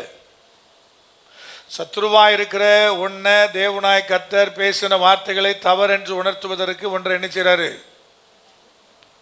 உருவாக்குறார். நான் காலரை தூக்கி விடுறதுக்கு இல்லை. இப்ப சத்துரு வந்து உங்ககிட்ட சீர் பொருந்துவான், சமாதானம் ஆகுவான்னு என்ன அர்த்தம்? அவன் வருவான். இன்னொரு வசனம் உண்டு இல்லையா, சத்துருவை கர்த்தர் பாதபடி ஆக்குவார்னு ஒரு வசனம் உண்டு. அவன் வந்தா தூக்கி போட்டு மிதினா, அவன் சமாதானம் வந்தா என்ன செய்யணும்? சத்துரு சமாதானமான என்ன செய்யணுங்க? மன்னிக்கணும்ல. நீங்க அவனோட சமாதானம் ஆகணும்ல. நீங்க முழிக்கிற மொழியை பார்த்து எனக்கு பெரிய சத்துருவே ஹஸ்பண்ட் தான். யாரு வந்தாலும் சரி, அந்த ஆளை மட்டும் என்ன செய்ய மாட்டேன், நான் மன்னிக்க மாட்டேனே முழிச்ச மாதிரியே இருக்குது. சில நேரத்தில் வீட்டுக்குள்ள இருக்கிற சத்துரு கூட நம்ம மன்னிக்கிறது இல்லை. வெளியாட்கள் விட்டுருங்க. வீட்டுக்குள்ள இருக்கிற உறவு, மருமக பேசிட்டா, மாமியார் பேசிட்டா, மகன் இப்படி பண்ணிட்டான், மகா இப்படி பண்ணிட்டா, அண்ணன் இப்படி பண்ணிட்டார், தம்பி இப்படி பண்ணிட்டார், அதை கூட மன்னிக்கிறதுக்கு நமக்கு என்ன வர மாட்டேங்குது? மனம் வர மாட்டேங்குது. கர்த்தர் சொல்ற, உன் வழி கர்த்தருக்கு பிரியமா இருந்தா அவங்க வந்து உங்ககிட்ட என்ன பண்ணுவாங்க? சரியானபடி சமாதானத்துக்குள்ள வருவாங்க. இதை நான் எப்பொழுதெல்லாம் சொல்றேனோ அப்பொழுதெல்லாம் உங்ககிட்ட ஒரு வார்த்தையை சேர்த்தே சொல்லுவேன். சத்துரு சமாதானம் மன்னிச்சிரு, அவங்க கூட சமாதானமாயிரு, ஆனா மறுபடியும் நம்பாத. இது நான் சொல்ற வார்த்தை. ஏன்னா அவனை மன்னிச்சிடலாம், அவனுக்கு தேவை இருந்தா ஹெல்ப் பண்ணிடலாம், அவனுக்கு என்ன வேணா பண்ணிடலாம். ஆனா மறுபடியும் நம்பி அவனுக்கு பொறுப்பு கொடுத்தீங்கன்னா என்னைக்கு அவன் முதுகு மறுபடியும் டபக்குன்னு குத்துவான்னு தெரியாது. ஏன்னா அவன் கேரக்டர் என்னதான்? அவன் கேரக்டர் ஏமாத்துறது தான், வஞ்சிக்கிறது தான். எப்போ மறுபடியும் பண்ணுவான்றது தெரியவே தெரியாது. நிறைய கடைகளில் அந்த வேலைக்கு இருக்கிற ஆட்கள் சொல்லுவாங்கன்னு, நான் 2 வருஷம் முன்னாடி போனான் பாருங்க, அவன் மறுபடியும் வந்துட்டான்பாங்க. அப்போ மறுபடியும் வந்தால் ஃபுல்லாக நிற்கணும்ல, நிற்க மாட்டான். மறுபடியும் வந்தாலும் ஒரு சில மாதத்தில் மறுபடியும் காணாமல் போயிடுவான். என்னன்னு கேட்டால், மறுபடியும் இந்த மாதிரி ஒரு தப்பை நான் அடித்து வெட்டி விட்டேன்பாங்க. ஏன் பிரதர்? அது அவன் கேரக்டர். அப்படி மன்னிக்கலாம், ஆனால் எகைன் நம்ப முடியாது என்பது நீங்கள் அறிந்து கொள்ள வேண்டிய மிக மிக முக்கியமான செய்தி. அப்போ தேவன் சொல்லும் வழி கர்த்தருக்கு பிரியமா இருந்தா தேவன் எல்லாரையும் கொண்டு வந்து உங்களுக்கு சமாதானம் ஆக்கிடுவார். அவனால உங்களுக்கு சத்துருவா இருக்க முடியாது. கர்த்தர் அவனை கொடைவார். நிறைய பேர் வீட்டில் நிறைய சந்தர்ப்பத்தில் நான் பார்த்துக்கிட்டே இருப்பேன். திடீர்னு பார்த்தா ஃபோன் வரும், என்னடா சத்துருக்கிட்டு இருந்து ஃபோன் வருது, அண்ணே எப்படின்னா இருக்கிறீங்க, என்னம்மா, இல்லை சும்மா அவங்ககிட்ட பேசணும். ரைட்டு, நல்ல விலையும் கொள்ளுங்க. நான் ஊழியக்கான வர்றதுக்கு முன்னாடி ஒரு பெரிய சத்துரு கூட்டம் எனக்கு இருந்துச்சு. அப்போ தான் நான் ஆண்டவருக்குள்ள ரட்சிக்கப்பட்டு ஆண்டவருக்குள்ளே வந்த காரியம் வந்த போதில் அது அப்படியே போயிட்டுருக்குது. கர்த்தர் கிரியைகளை நடப்பிக்க ஆரம்பிக்கிறாரு. அங்கே எதிரி கூட்டத்தில் டப்பு டப்புன்னு 2-3 விழுது, 2-3 மரணம் வருது. ஒரு நாள் அப்போ நான் பார்ட் டைம் தான் ஊழியம் பண்ணிகிட்ருக்கிறேன். கடைக்குள்ளே உட்காந்துருக்கிறேன் கீழே என்னுடைய தொழிற்ஸ்தலத்தில். திடீர்னு பார்த்தா ஒரு 7-8 எல்லாருடைய மனைவிமார் 7-8 பெண்கள் வர்றாங்க. நான் என்னடா இந்த கும்பல் அவ்வளோ வருது, புது வில்லங்க தான் உருவாக போதா நான் யோசிச்சுக்கிட்டே நிற்கிறேன். வந்து எல்லாரும் வந்தாங்க. என்ன எப்படி இருக்கிறீங்க நாங்கள் என்னக்கா, இல்லை சும்மா இந்த பக்கம் வந்தோம் அப்படியே உங்களை பார்த்துட்டு போகலான்னு. சரி, இப்போ என்ன ஆயிடுச்சு கேட்டினா வந்து இப்போ என்ன ஆயிடுச்சு, அவர்கிட்ட பகல் இல்லாமல் இருந்தால் போதையா யார் நடத்துகிறா பிரதர்? இதில் மேன்மை பாராட்ட ஒன்றும் இல்லை. நீங்கள் கர்த்தர்கிட்ட கரெக்டாக இருங்க, கர்த்தர் இந்த காரியங்கள் நடத்துவார். இதில் இன்னொரு பெரிய விஷயம் இருக்குது. எதிரியே தேவனாய் கர்த்தர் வந்து நம்மளோட சமாதானம் ஆக்கும்போது வீணாக யுத்தம் இருக்காது. வீணான யுத்தத்தில் என்னுடைய பலத்தை என்ன செய்ய வேண்டியிருக்காது, செலவழிக்க வேண்டியது இருக்காது. ஒவ்வொருத்தருக்கும் கவுண்டர் கொடுக்க வேண்டிய வேலை இல்லை. இளைப்பாறுதலாக நாட்கள் நகரும். சத்துரு அதிகமான இளைப்பாறுதல் போயிடும். ஏன் பிரதர் சாலமோனுடைய நாட்கள் இளைப்பாறுதலாக இருந்துச்சு, ஏன் தாவீதுடைய நாட்கள் இளைப்பாறுதல் இல்லை? தாவீதுக்கு ஒரே யுத்தம், ஆனால் சாலமோனுக்கு என்ன கிடையாது, யுத்தமே கிடையாது. அவர் இளைப்பாறுதலாக அப்படி ஜாலியாக இருந்தார். அதனால என்னமோ தெரியல கொழுப்பும் ஜாஸ்தி ஆயிடுச்சு. அப்போ நல்லா கவனிங்க. அவரும் ஆரம்பத்தில் ரொம்ப நல்லா தான் இருந்தார். போக போக போகினால் பைபிள் வசனமே போட்டிருக்கு, வயசான பின்புன்னு போட்டிருக்கு. வயசான பின்பு மனைவிமார்கள் அவரை சோரம் போக பண்ணாங்கன்னு வசனம் சொல்லுது ராஜாக்கள் புஸ்தகத்தில். வயசான பிறகுதான் சில நேரத்தில் பார்த்தீங்கன்னா கணவரால் என்ன செய்ய முடியாது. என்னங்க 50 வயசை தாண்டினா தான் ஆம்பளையால் கரெக்டாக இருப்பார். அது வரைக்கும் ஓவர் சேட்டாக இருக்கும். என்ன சேட்டை தெரியுமா, எங்கள் அக்கா எங்கள் அம்மா என் குடும்பம் எப்படி தெரியுமா, 50 வயசுக்கு மேலே 4 மிதிப்பாங்க 4 சைடில் இருந்து. அதுக்கு பிறகு தான் சரிப்பா அப்படின்னு வருவாங்க. நான் ஒரு அண்ணன்ட்ட ஃபோன் பண்ணேன். அப்போ ஃபோன் பண்ணி என்ன பிரதர் எலெக்ஷன் நின்னீங்களா அப்படின்னேன். ஏன்னா அவர் அங்கே டிசியாக நிற்பார் எப்பவும், தூத்துக்குடி டைசனில். ஒன்று அவர் சொன்னார், இந்த மாதிரி பிரதர் நான் நிற்கலை அப்படின்னாரு. ஏன்னே, என் மனைவிட்ட சொல்லிட்டேன் பிரதர், ஏம்மா இனிமேட்டு நீ என்ன சொல்கிறே கேட்பேன், இனிமேட்டு எலெக்ஷன் நிற்க மாட்டேன்னு சொல்லிட்டேன்னாரு. நான் சொன்னேன், நேற்று ஒரு கல்யாண வீடுனே, அந்த கல்யாண வீட்டில் செய்தி கொடுத்தேன், 50 வயசு தாண்டினா தான் கணவரெலாம் சரியாக வரானுங்கன்னு அப்படின்னேன். ஆமாண்ணே 50 பிறந்தநாள் முடிஞ்சிட்டேன்னாரு. 50 வயசு தாண்டினா தான் கேட்கறது, அது வரைக்கும் என்ன செய்யறது இல்லை, கேட்கறது இல்லை. அவங்க சவித்துக்கு போகிறது. இதில் இன்னொன்று யோசிக்க வேண்டியது இதுக்குள்ள என்னன்னா, மனைவி ரட்சிக்கப்பட்டவளாக இருந்தால் சரியாக நடத்துகிறா, ரட்சிக்கப்படாத மனைவியாக இருந்தால் 50 வயசுக்கு மேலே என்ன பண்ணிடுறா, சோழியை முடிச்சிடுறா. அப்படிதான் சாலமோன் மாட்டிக்கிட்டார். ஒன்றுக்கு அவர் ஒன்றும் இல்லை, பல மனைவிகள் எல்லாரும் அதில் மட்டும் கூட்டு சேர்ந்து ஒன்றா நின்றுருக்கிறாங்க. இவனுக்கு சோரம் போகப்பட்டதில் மட்டும் என்ன பண்ணியிருக்கிறாங்க, அவ்வளோ பேரும் 700 + 300 1000 எல்லாரும் சேர்ந்து அதில் கட்டாத்துருக்கிறாங்க. அதில் ஒருத்தி கூட கத்திரிடத்தில் நடத்துறதுக்கு அவனுக்கு என்ன இல்லை, 700 + 300 இருந்து ஒன்று கூட இல்லை பாருங்க, எல்லாம் சேர்ந்து அவனை சோரம் போய்க்கிருக்கு. அப்படிதான் வசனம் சொல்லுது. அப்போ தேவனாய் கர்த்தர் நம்மகிட்ட என்ன சொல்றாரு கேட்டிங்கன்னா, என்னுடைய பலன் என்னுடைய காரியம், அப்புறம் சத்துரு என்ன செய்றாரு, சீர் பொருந்தும்படியாக. 4வது ஆசீர்வாதம் பாருங்க, ஏசாயா 62:4. இது ஒரு பெரிய பட்டியல் இருக்குது, அதில் 62:4 வாசிக்கலாம். நீ இனி கைவிடப்பட்டவள் என்று எண்ணப்படாமலும், உன் தேசம் இனி பாழான தேசம் என்று எண்ணப்படாமலும், நீ எப்சிபா என்றும் உன் தேசம் பியூலா என்றும் சொல்லப்படும். கர்த்தர் உன்மேல் பிரியமா இருக்கிறார், உன் தேசம் வாழ்க்கைப்படும், நீ வாழ்க்கைப்படுவாய் என்று தேவனாய் கர்த்தர் சொல்லுகிறார். இது ரொம்ப ஆழமான வார்த்தை. வாழ்க்கைப்படுதல், அதாவது கட்டப்படுதல், அதாவது நிலைநிறுத்தப்படுதல். அதுக்கு பின்னாடி பார்த்தீங்கன்னா அந்த அதிகாரம் ஃபுல்லாக வாசிங்கன்னா என்னென்ன ஆசீர்வாதம்னு ஒரு பெரிய பட்டியல் இருக்குது. வாழ்க்கைப்படுவதனால என்னென்ன நன்மை வருகிறது என்பதை தேவனாய் கர்த்தர் பேசுகிறார். ஐயா நீ வாழ்க்கைப்படுவாய், அப்போ 4 ஆசீர்வாதம் சொல்லப்படுது. ஒன்று, கர்த்தர் ஜெபத்தை கேட்பாரு. ரெண்டாவது என்னது? உனக்குரிய நீதியின் பலன், உன் கிரியைக்குரிய பலனை தேவன் தருவார். மூன்றாவது என்னது? சத்துருக்களை தேவன் உன்னோடு சமாதானம் பொருந்த செய்வார். நாலாவது, உன் வாழ்க்கைப்படும், உன் தேசம் வாழ்க்கைப்படும், உன் வாழ்க்கைப்படும். அது உடைக்கப்படாது, நொறுக்கப்படாது. அது எத்தனை முறை இடிந்தாலும் தேவன் அதை கட்டுகிறவராக இருப்பார். வாழ்க்கைப்படுதல்னாலே கட்டுதல். எரேமியா 18 பார்க்கிறோம். அப்படியே குயவனை கூட்டிட்டு போறார். எரேமியா தீர்க்கதரிசி குயவன் வீட்டுக்கு கூட்டிட்டு போறார். போய் காமிக்கிறார். அவன் மண்பாண்டம் மனைவதை காண்பிக்கிறார். குயவன் கையில் இருக்கும் போதே மண்பாண்டம் கெட்டு போச்சுன்னு பைபிள் வசனம் சொல்லுது. குயவனா கர்த்தர் யாரை காமிச்சாரு? யார் ஒப்புமையா காமிச்சாரு? தனக்கு ஒப்புமையா காமிக்கிறார். குயவனை காமிச்சிட்டு சொல்ல, அவன் மண்பாண்டம் செஞ்சுக்கிட்டு இருக்கிறான், கெட்டு போச்சு. அவன் கையில் இருக்கும்போதே கெட்டு போச்சு.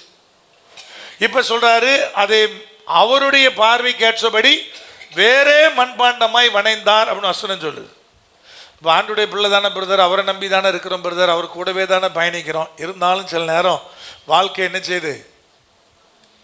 உடைக்கப்படுது, நொறுக்கப்படுது, கெடுக்கப்படுது, அது உடைஞ்சு போகுது. அப்போ பிரதர் சத்துருலாம் என்ன சொல்கிறான்? பிரதர் பாதிக்கப்படாதவன் என்ன சொல்கிறான்? நம்ம வாழ்க்கையில் என்ன பாதிப்பு வந்தாலும் அது ஏதாவது ஒரு குற்றத்தினால வந்ததுன்னு சொல்கிறான். ஒரு சில மாதத்துக்கு முன்னாடி உங்கள்கிட்ட நான் பேசினேன். பிறவி குருடனை வச்சு பரிசேயனுடைய பார்வை என்று பேசினேன். ஞாபகம் இருக்கா? பரிசேயனுடைய பார்வை என்ன பிரதர்? இவன் செஞ்ச பாவமா, இவன் முன்னோர் செஞ்ச பாவமா? நம்ம வாழ்க்கையில் எது நடந்தாலும் அவன் அப்படிதான் கேட்பான். அவன் வாழ்க்கையில் நடக்காத வரைக்கும். கேன்சராம் பிரதர், என்ன பாவம் பண்ணாங்களோ தெரியல. ஏன் சொன்னான் பிரதர்? இவனுக்கு இன்னும் கேன்சர் வரல. ஆனால் வராதுங்கிறது நிச்சயம் கிடையாது இல்லையா? அதாவது நம்ம வாழ்க்கையில் எது நடந்தாலும் ஒரு கூட்டம் எழுப்பி சொல்லுது, இதனால தான் இருக்கும், இதனால தான் இருக்கும், இதனால தான் இருக்கும், இது இப்படி நடந்துச்சு அதனால இதுவாக இருக்கும். அப்படியெல்லாம் கர்த்தர் பனிஷ் பண்ணாருன்னா நீங்கள் நானே உயிரோடு நிற்க முடியுமா? நான் நிற்க முடியாது. நீங்கள் எப்படின்னு எனக்கு தெரியாது. அப்போ விளங்கி கொள்ளுங்க, கர்த்தருடைய கரத்தில் தான் இருக்குது. ஆனால் திடீர்னு கெட்டு போகுது. தேவன் என்ன சொல்றார்? அது அவருடைய பார்வைக்கு ஏற்ற மாதிரி வேற ஷேப்பில் வணைகிறார். வேற பாத்திரமான என்னது? பழைய ஷேப் கிடையாது. இப்போ புது ஷேப்பில் புதுசாக தேவனாய் கர்த்தர் வணைகிறார். எத்தனை முறை வேணாலும் வணைவார். வாழ்க்கைப்படும், வாழ்க்கைப்படும், தேசம் வாழ்க்கைப்படும். இஸ்ரவேல் ஜனங்களை கர்த்தர் தண்டிச்சாரா பிரதர்? நிறைய முறை தண்டிச்சார். பாலும் தேனும் ஓடுகிற கானான் தேசத்துக்குள்ள 13 முறை பஞ்சம் வந்தது. அந்த தேசத்தை தான் கர்த்தர் பேர் வச்சார், பாலும் தேனும் ஓடுகிற நலமும் விசாலுமான தேசம். 13 முறை பஞ்சம் வந்தது. ஆபிரகாம் நாட்களில் வந்தது, ஈசாக்கி நாட்களில் வந்தது. நல்ல கவனிங்க, அந்த தேசத்து தான் அவ்வளோ பஞ்சம். எலியாவின் நாட்களில் பஞ்சம் வந்தது, ரூத்தினுடைய நாட்களில் பஞ்சம் வந்தது. எவ்வளோ பஞ்சம், எவ்வளோ எவ்வளோ எவ்வளோ எவ்வளோ எல்லா புஸ்தகத்திலையும் வாசிக்கிறோம். 13 முறை பஞ்சம் வந்தால் எழுதப்பட்டிருக்குது. ஏன் பிரதர் தேவன் பஞ்சத்தை அனுமதித்தார்? சில காரியத்தை சரிப்படுத்த வேண்டியிருந்தது, அனுமதிச்சார். ஆனால் தேவன் மறுபடியும் அதை மாற்றினார். இதே விளங்கிட்டே விளங்கலையா? எத்தனை முறை வேணாலும் வாழ்க்கைப்படும் அப்படிங்கிற வார்த்தைக்குள்ள இவ்வளோ இருக்கு. நொறுங்கி போன, உடைக்கப்பட்ட எல்லாருடைய வாழ்வையும் தேவன் கட்ட விரும்புகிறார், எழுப்ப விரும்புகிறார், தேவன் வணைய விரும்புகிறார். இதுதான் வாழ்க்கைப்படும் என்று சொல்லுகிற ஆசீர்வாதம். அந்த வாழ்க்கைப்படும் என்கிற ஆசீர்வாதத்தை முழுமையாக நீங்கள் பார்க்கணுன்னா அந்த 62 அதிகாரம் ஃபுல்லாக வாசிக்கணும். போனவொன்னு வாசித்துருங்க, நமக்கு நேரம் இல்லை. அப்போ வாழ்க்கைப்படும் என்பதுக்குள்ள என்னெல்லாம் அடங்கி இருக்குது பிரதர்? அது ஒரு பெரிய பட்டியல். அந்த 62 அதிகாரம் முழுவதும் இருக்கிற ஒரு பெரிய பட்டியல். தேவனாய் கர்த்தர் அவ்விதமாய் நம்மை ஆசீர்வதிக்க விரும்புகிறார். ஒன்னே ஒண்ணுதான் பிரதர், கர்த்தரை பிரியப்படுத்தும்படி வாழ்க்கை ஒப்பு கொடுங்க. அப்படி இருக்கிற இடத்துல எழுந்திருக்கலாமா? கர்த்தருடைய சமூகத்தை நோக்கி பார்ப்போமா?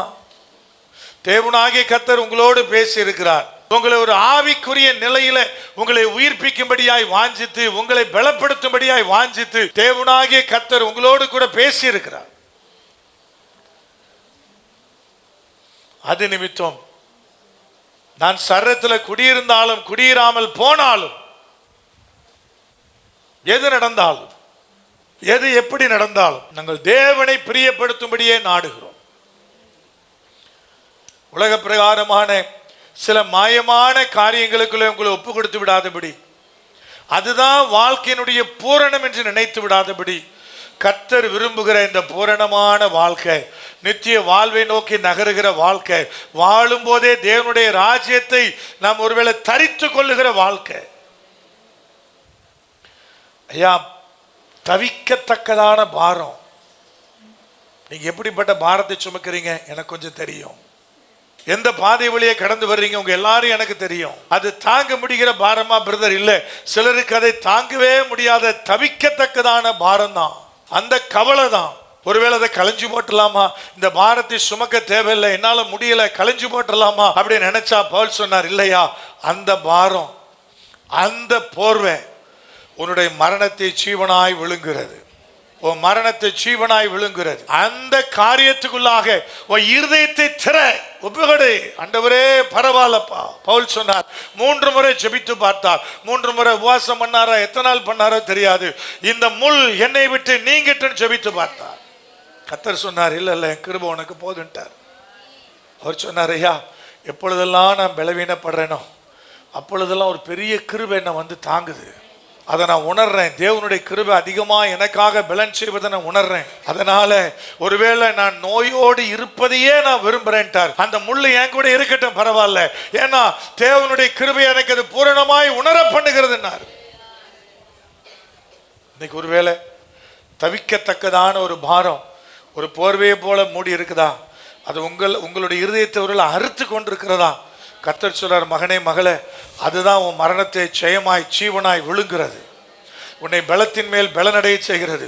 தேவனுடைய சன்னிதானத்தில் கொண்டு போய் நிறுத்த போகிறது. அந்த அழுகையின் பள்ளத்தாக்கை நீ உருவ நடக்கும் போது எவ்வளவு ஆழமான வார்த்தை தெரியுமா?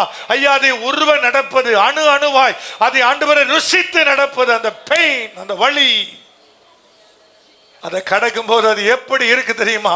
இயேசு கிறிஸ்து ஒருவேளை மரணத்தை ருசி பார்த்தார் போட்டிருக்குது. அது எவ்வளவு ஆழமான வார்த்தை தெரியுமா? அது போல அணு அணுவா அவ்வளவு வேதனை, அவ்வளவு பாரம். ஆண்டவரே தவிக்கிறப்பா, ஆனா அதுதான் எனக்கு பலனை தருதுன்னா, அதுதான் என்னுடைய மரணத்தை ஜீவனாலே விழுங்கத்தக்கதான காரியமா இருக்குதுன்னா சுமக்க ரெடியா இருக்கேன்ப்பா. ஆண்டவரே, அதோடு நான் கடந்து போக ரெடியா இருக்கிற ஆண்டவரே, ஒன்னே ஒண்ணுதான்ப்பா என் வாழ்க்கையினுடைய லட்சியம், உம்மை பிரியப்படுத்தும்படி வாழணும்பா. உமக்கு பிரியமானது ஒரு வாழ்க்கை வாழணும், உம்மை பிரியப்படுத்தும்படி ஒரு வாழ்க்கை வாழணும். அதை எனக்குள்ளே கொண்டு வாரோம், அதை எனக்குள்ளே உருவாக்கும், அதை எனக்குள்ளே கொண்டு வாருன்னு சொல்லி இருதயங்களை திறப்பீங்களா? ஓ லக்ஷானி மதக்கே சத்பரோ காசியாக்கரி. தாய் வீட்டிலிருந்து வருகிற நன்மை அல்ல, உன் பரம தகப்பன் உனக்கு கொடுக்கிற நன்மை. ஒரு சகோதரனுடைய ஆண்டவரே காரியமாய் தேவனை பேசுகிறீர், உன் தாய் வீட்டிலிருந்து வர்ற நன்மை அல்ல, அதுக்காக போராடாத. அங்கிருந்து வர்ற நன்மையை காட்டிலும் பல மடங்கு தேவனை ஆசீர்வதிக்க வல்லவரா இருக்கிறார். ஆண்டவரே, பிள்ளைகள் கடந்து வருகிற பாதையில என்னென்ன வேதனை இருக்குதோ எல்லாத்தையும் கடந்து கிறிஸ்துவுக்காய் நிற்க, என் தேவனை பிரியப்படுத்தத்தக்கதான ஒரு வாழ்க்கை வாழ எங்கள் பிள்ளைகளை பலப்படுத்துவீராக. கர்த்தருக்கு பிரியமானது ஒரு வாழ்க்கை எங்கள் பிள்ளைகள் வாழட்டும். அதற்குரிய பலனை தாரும், அதற்குரிய வல்லமையை ஊற்றும், அதற்குரிய கிருபைகளை தாரும், அதற்குரிய பலன் பூரணமாக எங்கள் பிள்ளைகளுடைய வாழ்வை நிரப்பட்டும். இன்னைக்கு வந்து நிற்கிற ஒவ்வொருவருக்குள்ளாய் இந்த வார்த்தைகளை ஏன் பேச வைத்தீரோ அதனுடைய பலன் உண்டாகட்டும். 4 ஆசீர்வாதங்களை தியானித்திருக்கிறோம். அந்த 4 ஆசீர்வாதங்களையும் எங்கள் பிள்ளைகளுடைய சிரசின் மீது நாங்கள் வைத்து அனுப்புகிறோம். அந்த 4 ஆசீர்வாதங்களும் நிறைவேறுவதாக, ஜெபம் கேட்கப்படுவதாக, பிள்ளைகளுடைய ஜெபங்கள் கேட்கப்படுவதாக, பிள்ளைகளுடைய ஆண்டவரே ஜெபங்களை தேவனாய் கர்த்தனை கேட்பீராக. அந்த ஆண்டவரே கிரியைகளுக்கு தக்கதான பலன் எங்கள் பிள்ளைகளுக்குள்ளே கொடுக்கப்படும் ஜெபிக்கிற ஆண்டவரே, அந்த கிரியைகளுக்கு தக்க பலனை எங்கள் பிள்ளைகளுக்குள்ளே தேவனாய் கர்த்தனை ஊற்றுவீராக. அந்த நீதியினுடைய பலன் எங்கள் பிள்ளைகளுக்குள்ளே உண்டாகும்படி ஜெபிக்கிறோம். சத்துருக்களாய் இருக்கிற, சத்துருக்களாய் செயல்படுகிற, ஒருவேளை சொந்த குடும்பத்துகள் இருக்கலாம், வெளியில் இருக்கலாம், சபையில் இருக்கலாம், அவர்கள் யாரா வேணா இருக்கலாம், அலுவலகத்தில், வேலை ஸ்தலங்களில் எங்கெங்க சத்துருக்கள் இருக்கிறதோ அவர்களை சீர்பொருந்த பண்ணுவீராக, அவர்களை சமாதானம் பொருந்த பண்ணுவீராக. அந்த சத்துருக்குடைய மனநிலைகள் இயேசு கிறிஸ்துவின் நாமத்தில் அழிக்கப்படுவதாக. மூர்க்கம் குணம் கொண்டு சண்டைக்கு இழுக்கிற, வம்புக்கு இழுக்கிற அந்த பேச்சுகள் இருந்து எங்கள் பிள்ளைகளை விடுதலையாக்குவீராக. அவர்கள் உதிக்கிற சாபத்தின் வார்த்தைகளில் இருந்து எங்கள் பிள்ளைகள் மீட்கப்படுவார்களாக, அவர்கள் மீட்கப்பட்டு நிலைநிறுத்தப்படுவார்களாக. தேவன் அந்த கிருபைகளை எங்கள் பிள்ளைகளுக்குள்ளே ஊற்றுவீராக.